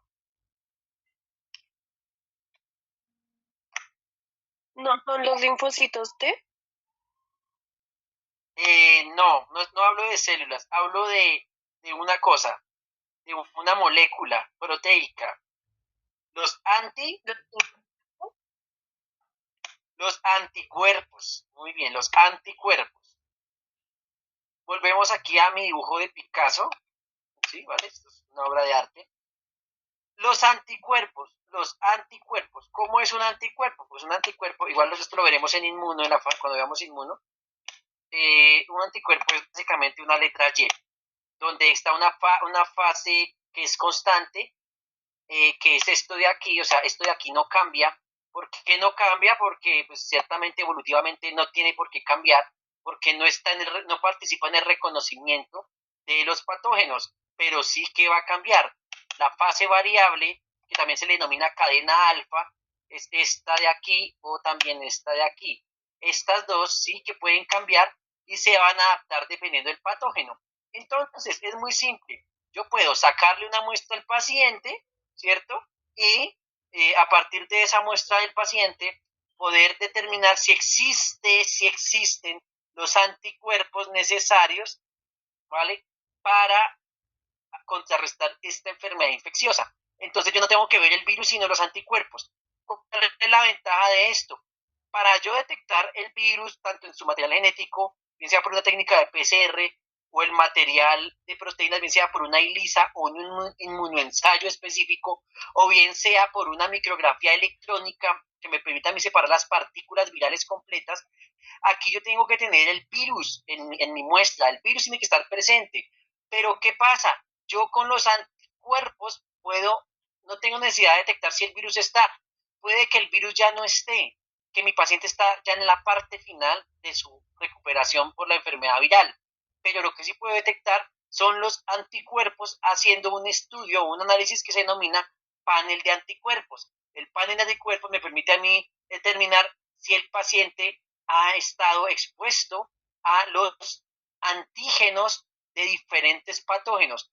¿Qué es un antígeno? Recuerden que un antígeno es cualquier molécula generalmente asociada a una proteína que produce una respuesta inmunológica, bien sea respuesta inmunológica celular, es decir, mediante los mediadores de linfocitos T, o bien sea una respuesta inmunológica de manera tradicional, es decir, mediante la activación de los famosos y muy gorditos macrófagos, que lo veremos en el módulo de inmunología clínica, ¿vale? ¿Me o sea, sería aquí? Como los pacientes de COVID asintomáticos. Exacto. Entonces tú puedes saber si tuviste COVID. Si yo, por ejemplo, si tuviste COVID, yo puedo tomarte una muestra de sangre y rastrear los anticuerpos, porque los anticuerpos fueron producidos para atacar al virus del SARS-CoV-2. En ese orden de ideas yo puedo decir con toda certeza, este paciente tuvo COVID. No sé si lo tiene en este momento, pero por lo menos lo que sí sé es que lo tuvo. Lo más probablemente es que ya no le vuelva a ocurrir la misma variante de COVID, de SARS-CoV-2, perdón, pero sí puede infectarse una nueva variante de SARS-CoV-2, porque si el virus viene con una proteína nueva, el anticuerpo va a ser un anticuerpo triste, un anticuerpo que se va a deprimir porque no va a poder marcar el antígeno, o en este caso se denomina también epítope del virus que está infectando, porque es una variante nueva. Entonces yo evolucioné, tengo anticuerpos para el virus que viene, no sé, el virus de Bolivia, entonces el virus de Bolivia, un virus criollito, un virus latino, un virus que le gusta la samba, un virus que le gusta la salsa, pero resulta que llega un virus por allá nórdico, un virus que le gusta que le pongan música clásica, un virus que le gusta bailar pura música electrónica. Entonces, ¿qué va a pasar? Mi cuerpo no la va a poder reconocer y entonces va a sucumbir y tiene que volver a pasar por el proceso infeccioso, que es que nuevamente que se produzca la fiebre por la liberación de prostaglandinas, que se produzcan los factores que producen la inflamación, las proteínas y citoquinas proinflamatorias, la respuesta celular especializada, presentación de antígenos por linfocitos por parte de los macrófagos, la aparición de los linfocitos T y todo eso que veremos en su momento. Ustedes dirán ahorita, ¿qué está pasando? ¿Qué está diciendo el profe? Esto lo vamos a ver y lo van a poder dominar tanto o mejor que lo que yo lo hago, ¿vale? Porque esa es la idea, ¿listo? Hasta aquí, ¿se entiende? No hablo del muñeco, hablo de la idea. Sí, un muñeco es muy hermosa esta obra de arte, pero hasta el momento entienden la idea, entienden lo que les quiero demostrar. Bueno, tomaré ese silencio sí, como que sí. Vale, perfecto. Muchísimas gracias. Eso es muy bueno, eso motiva. Ahora sí, en ese orden de ideas vamos a ver cómo se diagnostica un virus. ¿Sí? Entonces ya tenemos que tener presente que existen moléculas o blancos de detección molecular. Blanco de detección molecular. Un blanco de detección molecular es algo que me permite identificar al virus, así como un reo en Estados Unidos viste de anaranjado, así como un policía viste de verde, ¿cierto? Como un policía viste de verde con visos de verde fosforescente, así como yo sé que los hinchas de Millonarios visten de azul, así mismo todos los virus tienen un uniforme. Ese uniforme es un uniforme molecular basado en proteínas, pero no se basa en colores. No son los colores, ni los colores del Nacional, ni los colores del Santa Fe, ni los colores de la Policía Nacional, ni los colores del Ejército. Ese color está basado en ¿qué? En la secuencia de aminoácidos que expresa en la superficie. Eso es lo que ustedes tienen que entender, que el virus tiene una camiseta y la camiseta son proteínas y las proteínas no son colores, las proteínas son secuencias de aminoácidos que le dan la identidad propia a la superficie viral, que le da su personalidad, que hace que el virus tenga su propia moda, que se sienta como el rey del mambo, es lo que hace la identidad del virus, sus proteínas de superficie, lo que lo hace virus. Si no tuviese estas proteínas de superficie que lo hace virus, entonces tendría proteínas de superficie que lo hace un perro, proteínas de superficie que lo hace célula humana, que lo hace célula de ratón, que lo hace célula de la hojita del árbol, de la esquina del parque, ¿cierto? Pero en ese orden de ideas nosotros tenemos que tener en cuenta que esto es lo que nosotros tenemos que detectar, su identidad molecular, tanto a nivel de proteína como a nivel de genoma. La instrucción, recuerden que el genoma es la instrucción, ¿Cómo fabrica un virus? Uno, ¿cómo fabrica un virus en su casa?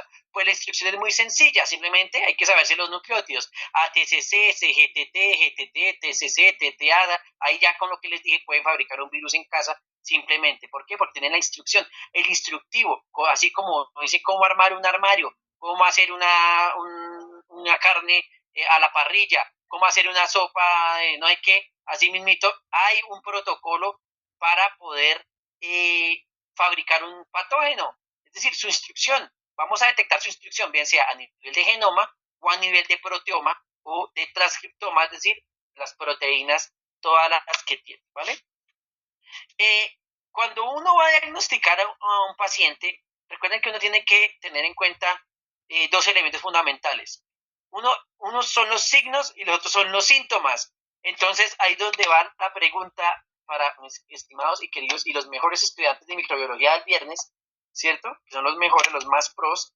¿Cuál es la diferencia entre un signo y un síntoma? ¿Listo? Pueden levantar la manito, pero si no, pues voy a llamar, por ejemplo, a Laura Castro. Laura Castro, ¿cómo te encuentras el día de hoy? ¿Desde dónde? ¿De qué ciudad nos acompañas? ¿De qué barrio nos acompañas?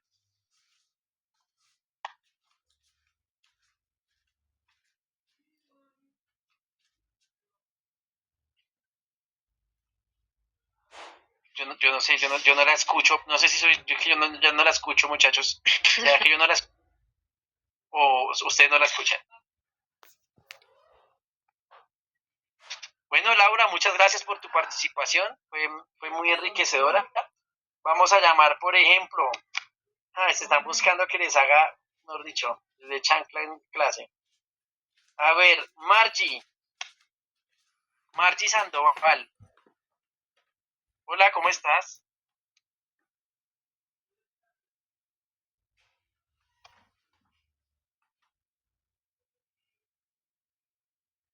Profe, ¿yo puedo opinar?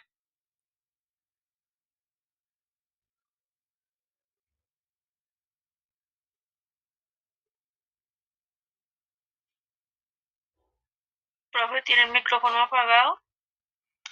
No, estoy esperando a que hables.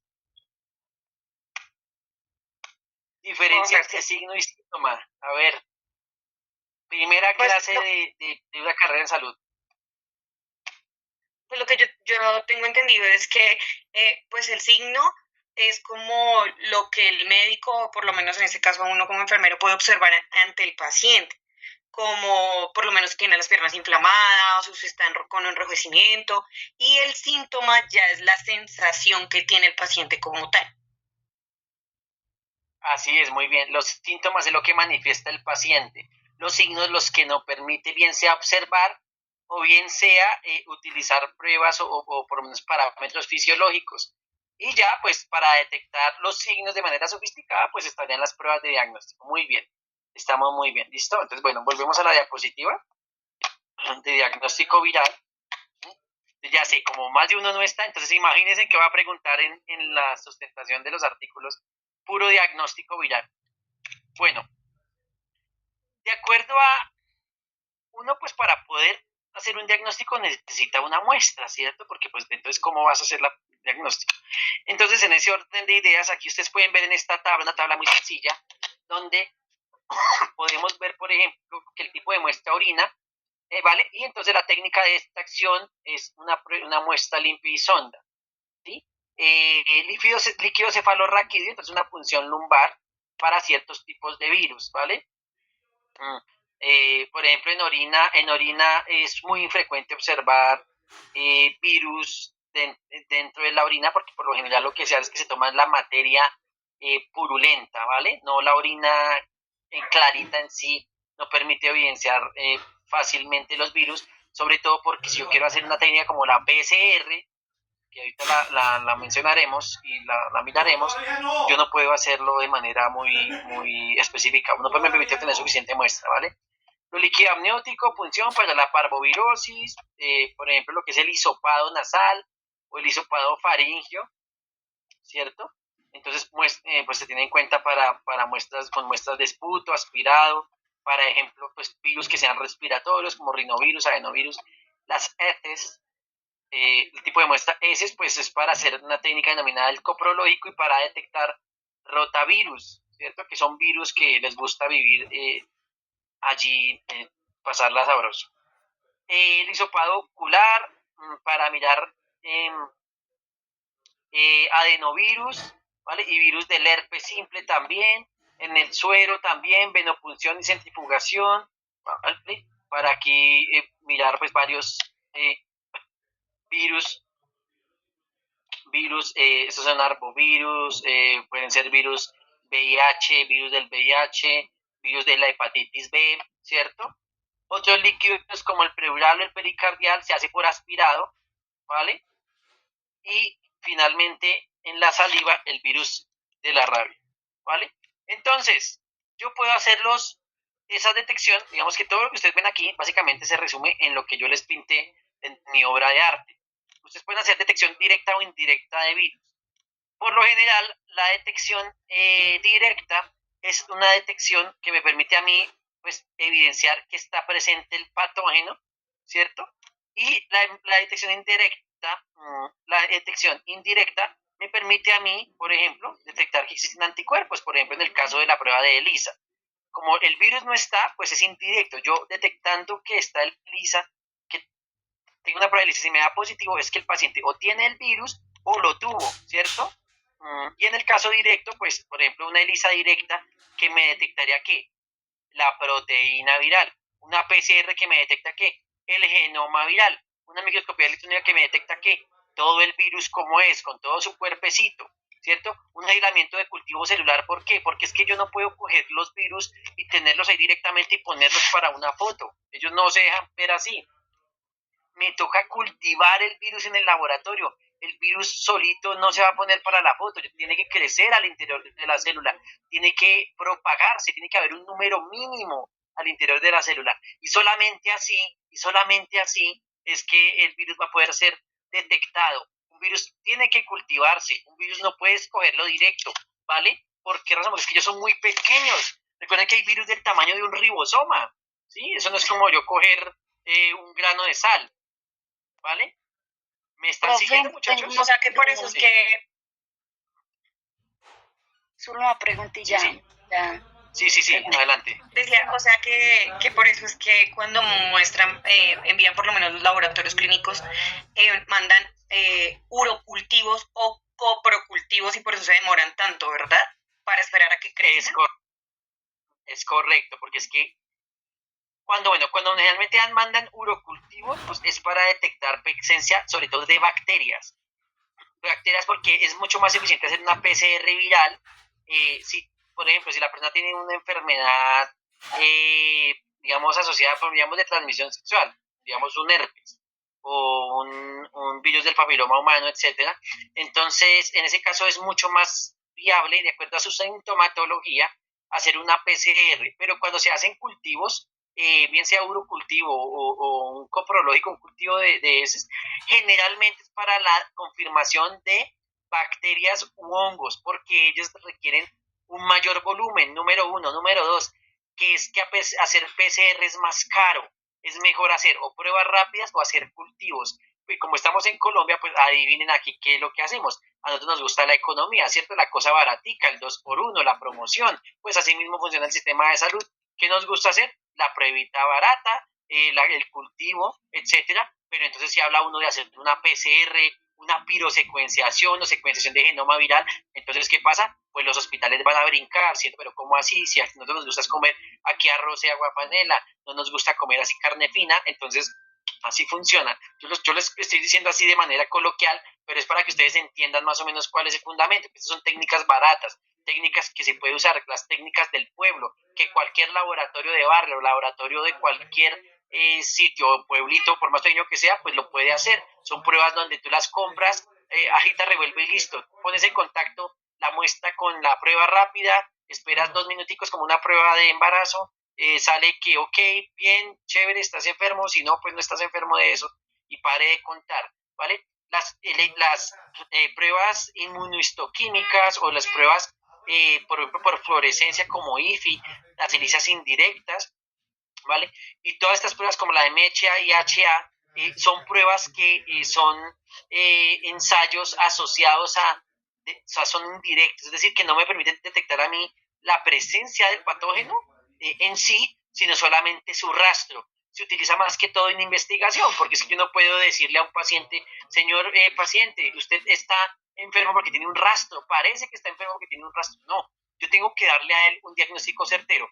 ¿Cuáles son los diagnósticos certeros? ¿Cuál es la prueba reina? ¿Cuál es la mejor prueba de diagnóstico que existe sobre la faz de la Tierra? Es la prueba de PCR o reacción en cadena de la polimerasa. Esa prueba es la prueba más idónea, es la prueba más sensible y más específica que existe. Y en ese momento yo quiero que nos detengamos un momento a hablar sobre qué es sensible y sobre qué es específico. Para eso voy a abrir mi nueva pizarra, que está muy chévere, la pizarra que me regalaron. ¿La están viendo? ¿Están viendo la pizarra, muchachos, que dice Sí, cargando? señor. Sí, profe. Listo. Bueno, entonces, bueno, lamento tener una obra de arte, así que pues espero haya sido de su agrado. Voy a borrar. Esperen un segundito, aquí como es que borro acá. Y chao. Seguro que quieres borrar las semanas, sí, confirmar. ¿Qué pasó acá? A ver. Puede ser.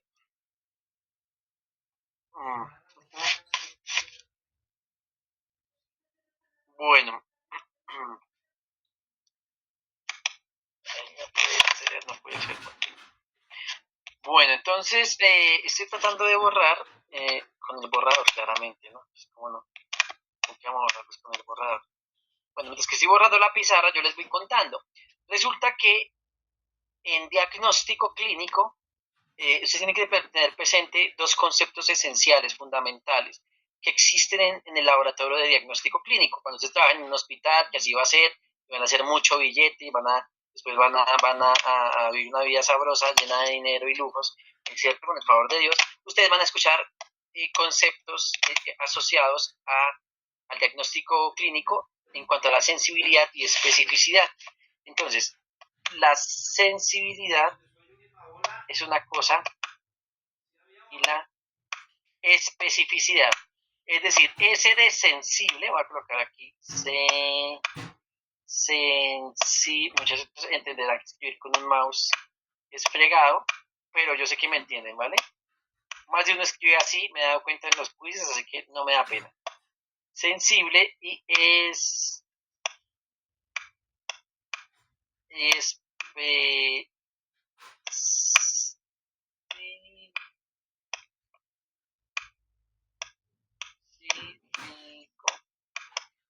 listo, muchas gracias. Como pueden ver, una caligrafía excelente. Muy bien. Listo. Bueno, ya me entienden, ¿no? Sensible y específico. Pilas aquí. Entonces resulta que yo voy a detectar un patógeno. Y entonces el patógeno resulta que es va a ser un virus, ¿cierto? Entonces un virus, que ya ustedes saben cómo es, un virus, ¿cierto? Entonces tiene una cubierta, tiene un material genético, ¿cierto?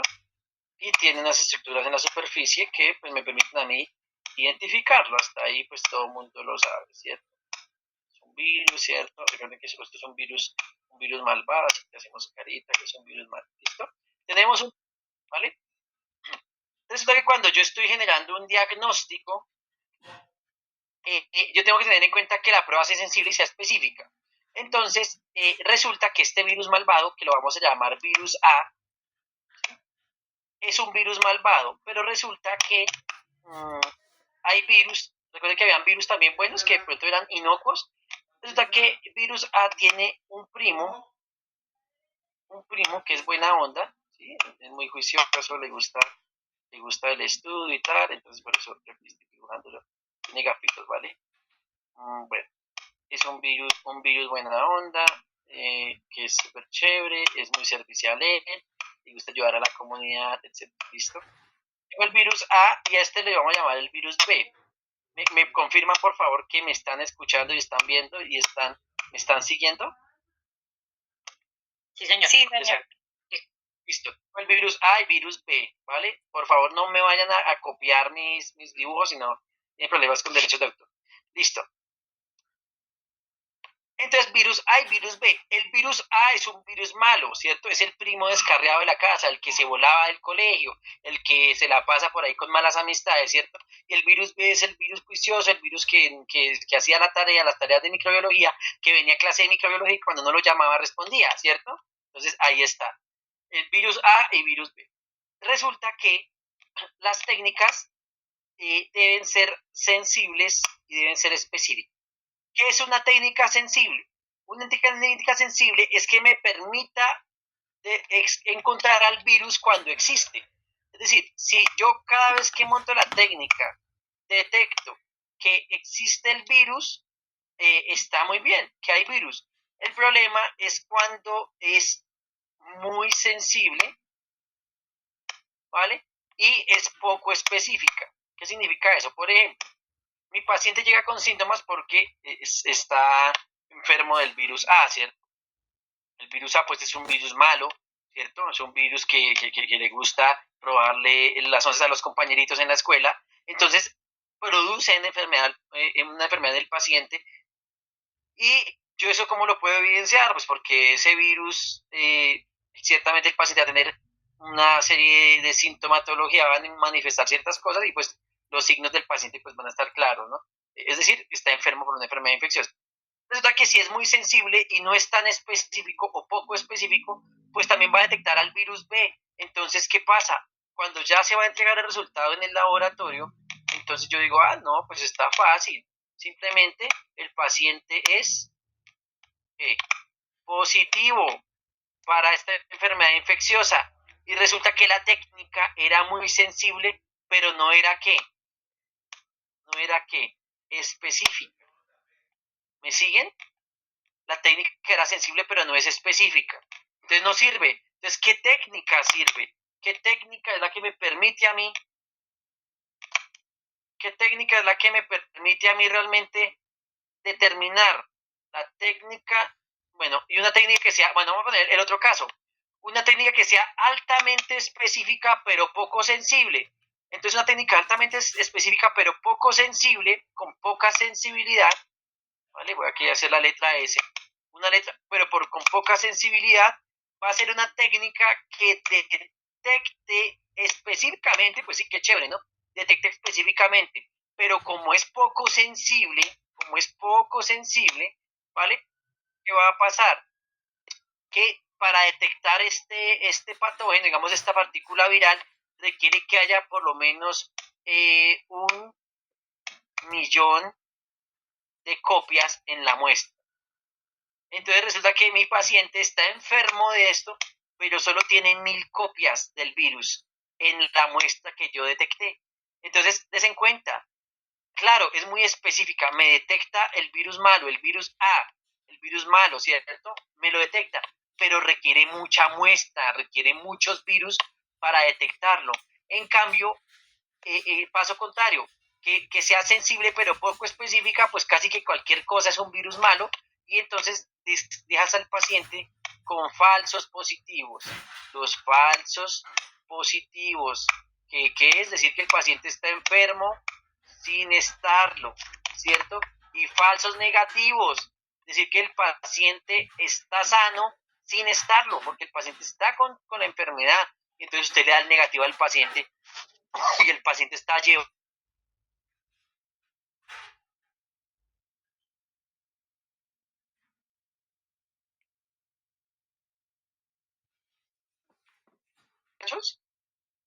Independientemente de lo hermoso de mis imágenes, ¿me entienden a lo que voy?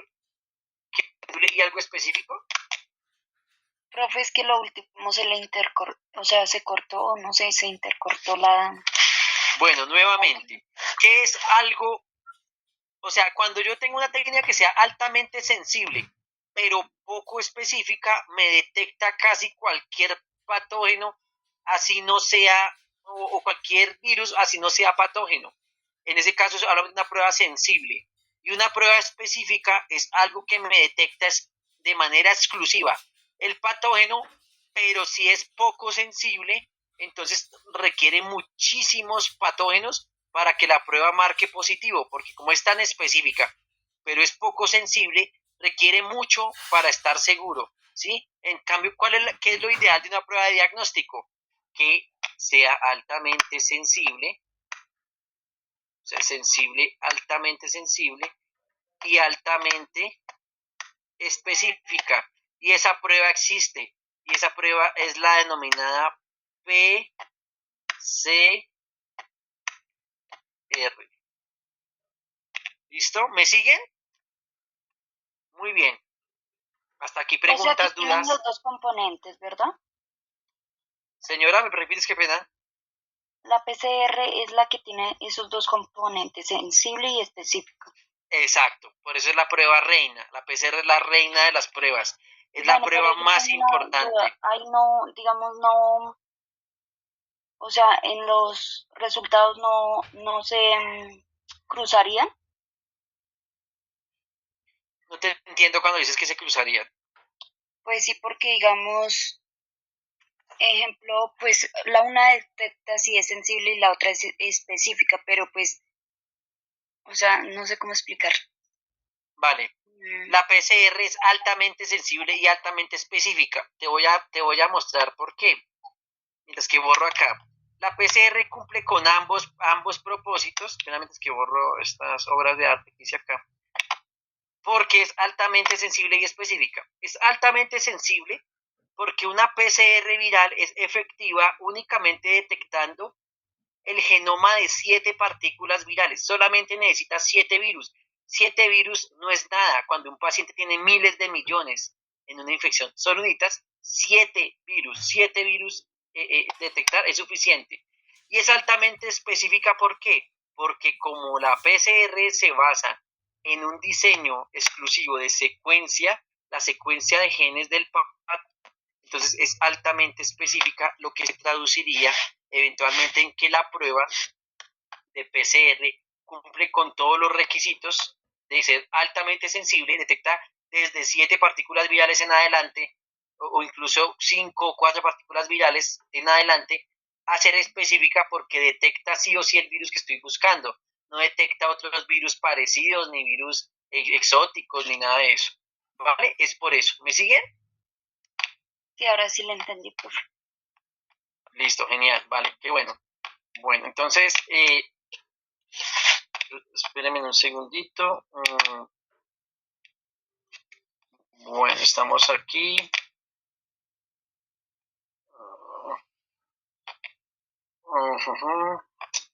Ahora, ¿qué pasó con el Meet?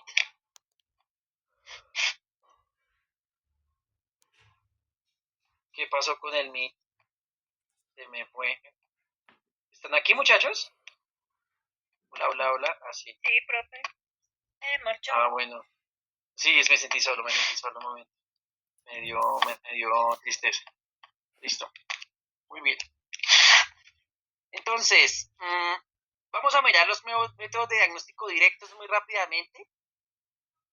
Los métodos diagnósticos directos, los indirectos y para de contar. Los directos, que va a detectar que el virus está presente el virus o cualquier parte del virus, bien sea antígenos o ácidos nucleicos, ¿cierto? Antígenos, que es la estructura que compone el virus, y los ácidos nucleicos, que son, pues ya ustedes lo saben. ¿Listo? Entonces, la microscopía electrónica es uno. Pues a través del microscopio yo puedo mirar los virus, miren, como pueden ver aquí. Una microscopía electrónica. La microscopía electrónica es muy cara. ¿Por qué razón? Porque para yo fijar una lámina de microscopio electrónico necesito osmio y necesito oro. Osmio es el elemento más denso en la tabla periódica.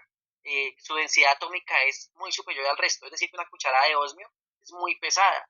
Es porque es un átomo pesado, un átomo que es, mejor dicho, macizo, ¿sí? Es el fortacho de los átomos, ¿vale? Entonces pesa mucho. Y el oro, pues el oro no es barato. Entonces yo tengo que, para diagnosticar a un paciente, utilizar oro y osmio. Pues ustedes imagínense que va a decir la EPS. Ay, sí, bienvenido, claro que sí, le vamos a diagnosticar con oro. Pues obvio no, si a duras penas les formulan ciertas cosas, mucho menos le van a diagnosticar con oro en una enfermedad viral, ¿cierto? El segundo, aislamiento, cultivos celulares. Como ustedes pueden darse cuenta aquí, se hacen en cámaras de flujo laminar, y pues lo que se hace es que se utilizan células, por ejemplo, células humanas o de mamífero, que sirvan para cultivar. Por ejemplo, se utilizan riñón de mono. Entonces, ¿qué cogen? Pues cogen a los monos, le sacan los riñones y los cultivan. Riñón de conejo, pues cogen a un conejo, le sacan los riñones al conejo y cultivas tus células en tus virus en los conejos. Esto se utiliza más que todo en investigación, porque si no, imagínense en la EPS la cantidad de criaderos de conejos para sacarle los riñones y cultivarlos para poder detectar virus, pues sería como algo descabellado, ¿no? Sin embargo, ustedes lo pueden hacer en casa, los invito a tener su conejo y sacarle los riñones para este procedimiento con fines de investigación. Tenemos la reacción en cadena de polimerasa. La reacción en cadena de polimerasa es la prueba de diagnóstico más importante, ¿sí? Ustedes ahorita van a, para el artículo, ahorita que van a ustedes a realizar, a trabajar, ustedes pues digamos que tendrán contacto con la técnica de PCR en algunas ocasiones, porque la PCR va asociada a una técnica llamada técnica de secuenciación, que es básicamente saber letra a letra cómo está construido un patógeno. Pero lo que tienen que saber es que la PCR es la técnica más importante que existe en el diagnóstico de enfermedades infecciosas. Es lo más, sí, mejor dicho, esa técnica mejor dicho, no sé cómo llamarlo, es el mesías de las técnicas de diagnóstico. Esto sí o sí da. Mucho para que falle una PCR es porque está mal montada. Así de sencillo, ¿vale? Detecta que el genoma, la PCR detecta el genoma. La inmunofluorescencia directa son también las que se conocen también como técnicas de ELISA. Me detecta a través de la unión de un anticuerpo conjugado, que eso lo veremos en clase. O sea, estas dos técnicas nosotros las veremos en clase, pero de manera específica. Entonces, vamos a dedicarnos un espacio largo de tiempo a entender esto, porque si entendemos la PCR y las pruebas de inmunodiagnóstico, ustedes van a poder entender cómo funciona el diagnóstico clínico de una enfermedad infecciosa en cualquier escenario. ¿Qué es lo bonito de esto? Esto es universal. Así diagnostican en la China, en Singapur, en África, en América. Eso es lo bonito de la ciencia es universal. No es que es lo que decimos aquí en Bogotá, lo que se dice aquí, no, esto es universal. La forma de hacer las cosas en este punto de vista es universal, así se hace en cualquier universidad del planeta, y me atrevo a decir que en cualquier parte del universo se aplique PCR, es así, ¿vale? El ensayo de ELISA, vamos a ver la diferencia con los inmunoensayos por inmunofluorescencia, ¿vale? Ahorita estoy corriendo porque necesito darles orientaciones en relación a la presentación, ¿sí? La otra técnica, que es la técnica de electroforesis, es una técnica que ustedes vieron en biociencia, ¿cierto? La técnica de electroforesis es una técnica que utiliza básicamente una separación de moléculas basado bien sea en el tamaño de la molécula que yo estoy separando o en su carga eléctrica. Entonces, eso es algo que se tiene que tener en cuenta, ¿vale? Y los métodos de diagnósticos indirectos, que es básicamente la detección de qué? De inmunoglobulinas en ciertos momentos del proceso infeccioso, ¿cierto? ¿Vale? Las técnicas de hemaglutinación, que es muy similar a cuando uno le hacen la prueba de, por ejemplo, para saber el grupo funcional. El grupo funcional no, sino el grupo sanguíneo, utiliza esta técnica. Microhematoglutinación, inmunofluorescencia indirecta, ¿vale? Esto ya lo veremos en su momento, así que yo no voy a seguir acá porque esto tiene digamos, unos aspectos específicos que necesito que conozcan para que ustedes digan, uy, al final del semestre, uy, soy un duro y sé diagnosticar una enfermedad infecciosa, sé qué técnicas se utilizan y cómo es que lo hacen, ¿vale? Bien. ¿Me siguen, muchachos? Bueno, ahora sí vamos al momento del dolor. Ya estuvimos súper chévere en clase. Vamos a los momentos, no es doloroso, los momentos chéveres, ¿cierto? El primero de ellos, voy a dejar de compartir acá. Bueno, el primero de ellos es en relación a el artículo de investigación, ¿vale? Entonces, el artículo de investigación, déjame un segundo que la propia María Fernanda ya me contestó. En un momento que es un audio.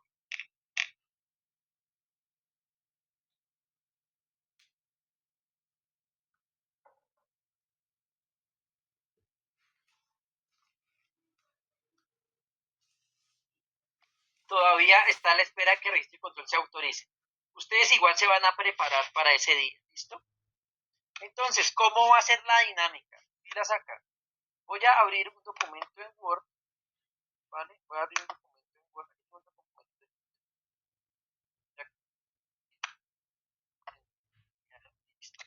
Bueno, entonces,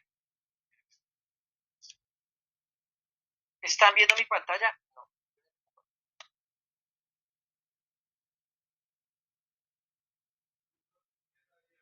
Así que para que siga prácticamente solo a estudiar. Listo, muchachos, entonces, pilas acá. Para ustedes entrar a la sustentación, como en todo evento, vamos a manejar un cover. ¿Listo? Por grupo. Entonces, ese cover no es plata. Ay, pero el problema está cobrando por ir a clase. No, señor. El cover va a ser una sábana. ¿Vale? ¿Qué es una sábana? Para que de pronto que no me van a llegar con las cobijas de la cama, por favor, que ya me pasó una vez. ¿Qué es una sábana? Una sábana es, van a coger un pliego por grupo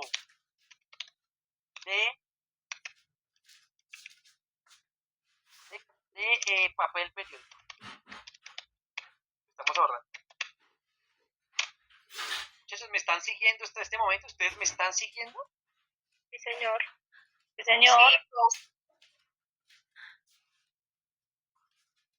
¿Qué tanto silencio me asusta? ¿Me están siguiendo? ¿Me pueden por favor confirmar que están viendo esta hoja de Word? Sí, profe. Bueno, muchas gracias. Es que, Sí, señor. A mí me gusta mucho el contacto con la gente, soy muy amigable, muy amistoso. Bueno, entonces van a coger una sábana, no es la sábana de la cama, y ustedes van a hacer un pliego por grupo de papel periódico. ¿Qué van a hacer en eso? Van a hacer un mapa, mental. Un mapa mental que es básicamente en su centro, en el centro del mapa mental, es decir, en el centro del mapa mental, ¿qué irá?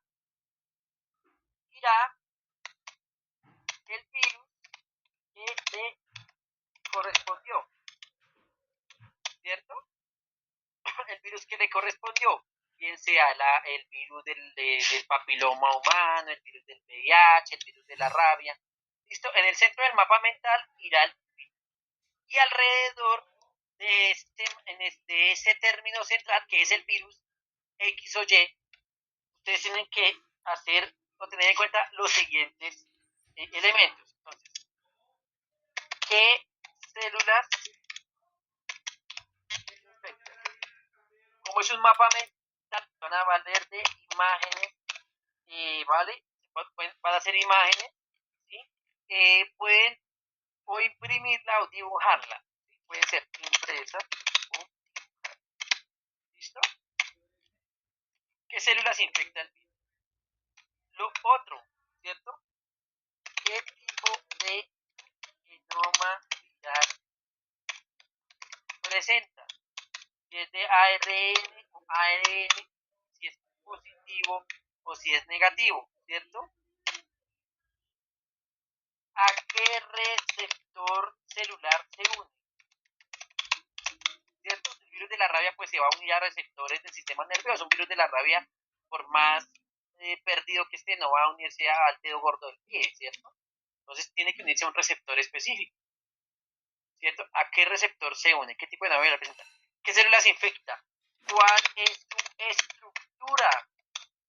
Entonces ustedes van a dibujar cómo es su cápside, el núcleo cápside, si presenta, ¿cierto? ¿Cuáles son sus proteínas de superficie principales? ¿Vale? Yo prefiero que esto lo diagramen. O sea, ideal, que si todo lo dibujan, es magnífico porque se conecta la mano con el cerebro, entonces ustedes van a tener, ¿cierto? ¿Vale? Y a ver, ¿qué células infecta? ¿Qué tipo de genoma viral presenta? ¿A qué receptor celular se une? ¿Cuál es su estructura? Cápside, neurocápside, ¿qué más me faltaría? Ah, sí, vale. ¿Cuáles son los signos y síntomas que provocan? Pueden colocar fotos de un paciente enfermo. ¿Listo?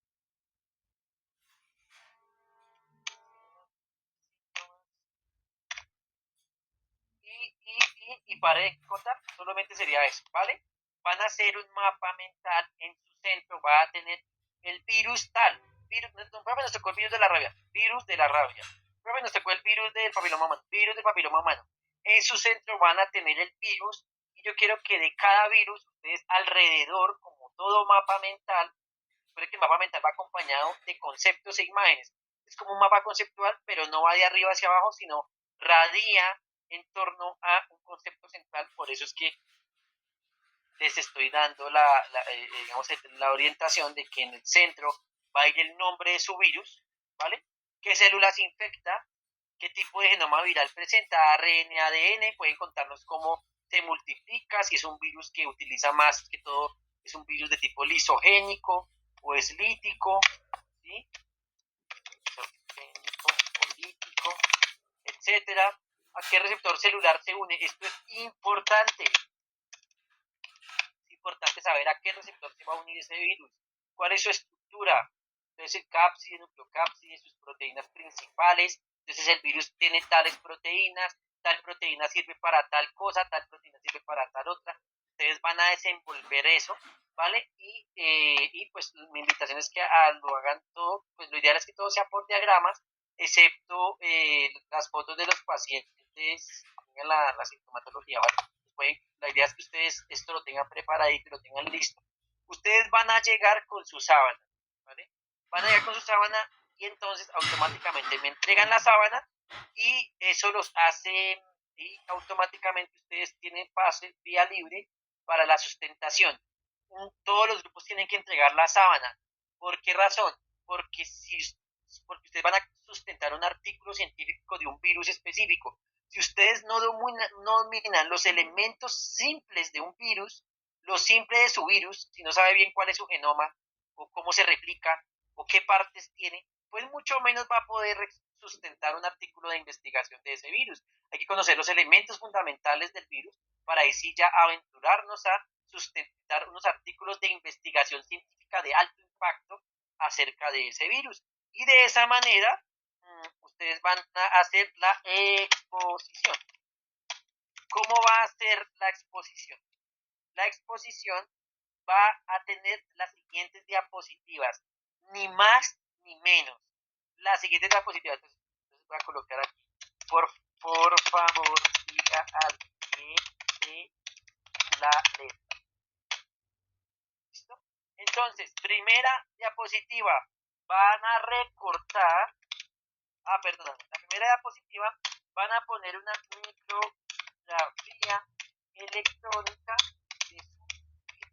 Es decir, la foto de perfil de cada uno de cada grupo, una micrografía electrónica de su virus, ¿vale? En esa micrografía electrónica del virus, en esa diapositiva, ustedes pueden poner cuáles son las partes, en la misma diapositiva, perdón. Pueden poner junto a esa micrografía electrónica del virus una micrografía artística, es decir, o dibujo con las partes. Fácil. Segundo, ¿esto para qué es? Para que la gente conozca, sus compañeros conozcan cómo es el virus en la vida real y ya la micrografía artística, de cuál es su estructura, qué partes tiene, etcétera, ¿vale? Diapositiva número 2, ¿vale? Solamente en esa diapositiva, signos y síntomas que provocan. En esa micrografía artística o dibujo con las partes, se me olvidaba colocar el receptor al que se une, para conocer la vía de entrada, cómo entra el cuerpo. El virus tiene que entrar por las células, el virus no entra por la nariz, no entra por una oreja, tiene que entrar a la célula a través de un receptor específico, ¿vale? Segundo, signos y síntomas que provoca, ¿sí? Pueden añadir una foto. Cada numerito es una diapositiva. Esto está muy fácil. Tercero, recorte de el título y filiación. Es decir, aquí es control C, control V. están en mi pantalla, aquí hay una herramienta que se llama recorte. Perdón que sea tan específico, pero es que ya me ha pasado que no me siguen instrucciones. Recorte, utilizan la herramienta denominada recorte.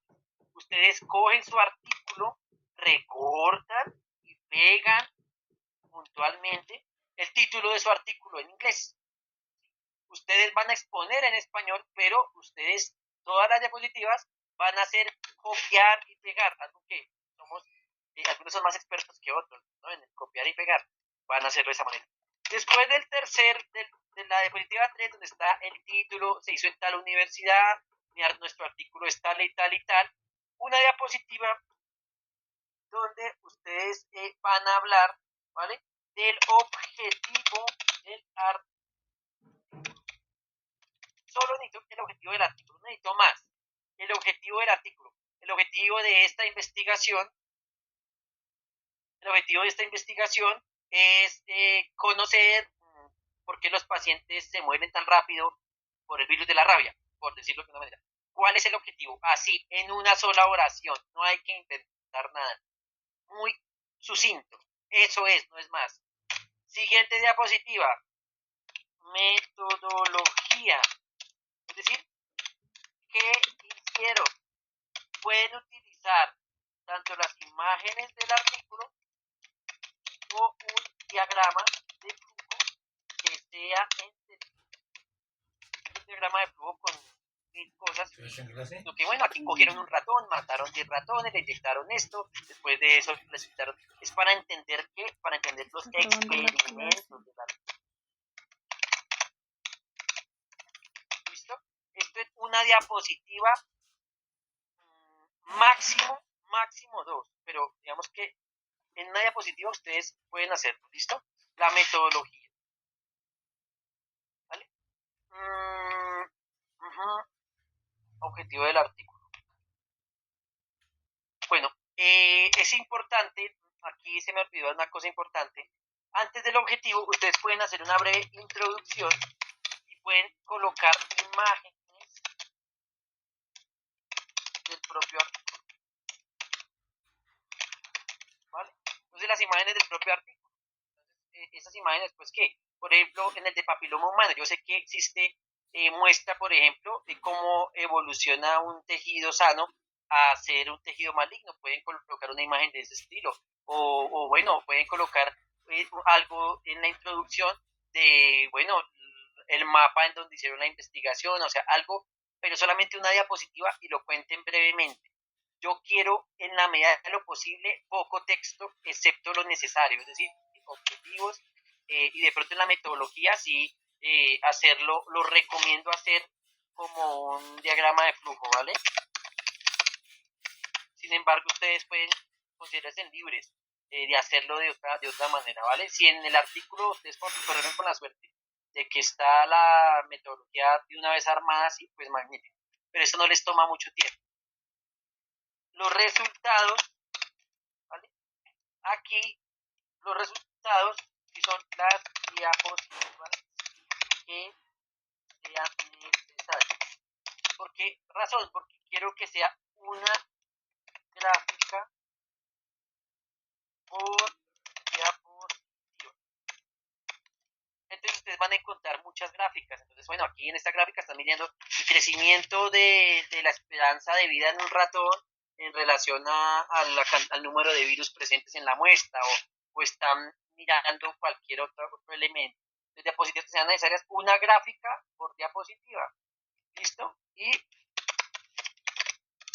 conclusiones. ¿Vale? La bibliografía no es necesaria porque en el artículo, digamos que se da por hecho, ustedes representan ese artículo, ¿vale? Esta exposición durará en total unos 20 minutos, ¿listo? Entonces, la próxima clase, yo diría que la próxima clase sí que nos vamos, no son 20 minutos, son 15 minutos y 5 minutos de preguntas, ¿listo? Yo probablemente invite a algún profesor experto en el área, algún colega que esté ahí presente en la universidad, de pronto nos pudiese acompañar en ese momento. Entonces, para que ustedes lo sepan, ¿vale? Puede que nos acompañen, ¿listo? Así va a ser simplemente. ¿Qué yo les recomiendo? Armen sus diapositivas una a una con esta instrucción. ¿Listo? Pues ya saben que resultados tienen que meter más diapositivas, pues toca meterlas. Y en ese orden de ideas, ustedes ya meten sus diapositivas y ya hacen la exposición, la presentación. ¿Qué me interesa? Pues, ¿cuál es mi consejo? Rápidamente ustedes pueden buscar cada elemento del artículo, es decir, rápido pueden buscar cuál es la introducción, rápido hacer, bueno, armar sus diapositivas, cuál fue el objetivo, la metodología, recortar y pegar las gráficas con sus enunciados, la gráfica con el enunciado para poder discutirlo en el momento de la exposición. Su gráfica con su enunciado simplemente es recortar y pegar. No tiene otra cosa más difícil, ¿vale? Entonces, en ese orden de ideas, esto es lo que van a hacer ustedes, muchachos. Primero, la sábana, con la instrucción que les estoy dando. ¿Vale? Entonces, voy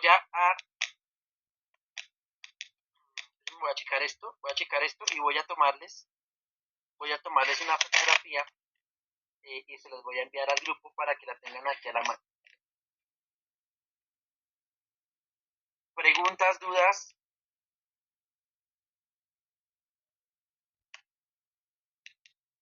Es importante que hagan esta actividad bien, porque aquí ya ustedes, digamos que cerraríamos este corte, ¿vale? Bueno, otro.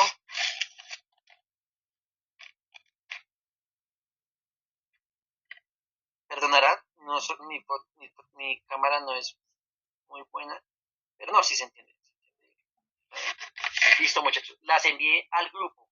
Entonces, manos a la obra. Yo les voy a comentar qué dicen. Si amplían el plazo para esto, podemos ganar 8 días más. Pero si no, pues nada, nos toca cobijarnos a cómo irá el proceso de la sustentación, ¿listo? Entonces ya con lo que vimos hoy de diagnóstico, ya con lo que vimos de virus, ya ustedes tienen las bases para enfrentarse al artículo.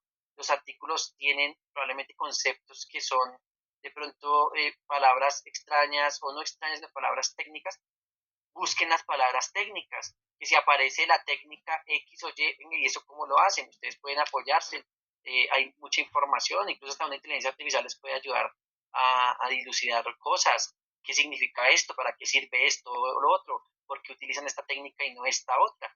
Ese tipo de cosas ya que ustedes se enfrenten al artículo de investigación y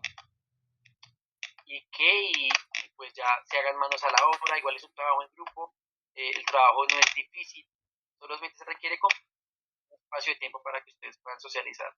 Listo. Y eso sería básicamente. ¿Listo, muchachos? ¿Preguntas, dudas?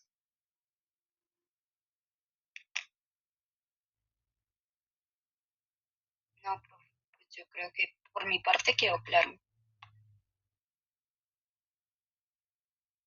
No sé si nadie ibas a decir algo. No sé si ibas a decir algo. Se te activó como el audio, pero no te escuché. Ah, que no, profe, que ya, pues por mi parte quedó claro. Listo, muchachos. Entonces, manos a la obra. Aprovechar mañana, el domingo, de pronto para hacer esto.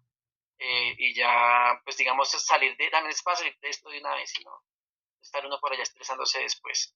Entonces, háganlo de esa manera, yo ya con esta evaluación, yo ya garantizo que alcanzan el RAE de que dominan los conceptos fundamentales de la virología clínica, y ya podemos pasar a nuestro segundo corte, que son bacterias, ¿vale? ¿Listo? Entonces, muy bien, muchachos, feliz tarde. Hoy los vi cortos de palabras, supongo que pues por lo que están digiriendo de pronto la información o de pronto esto ya lo conocían.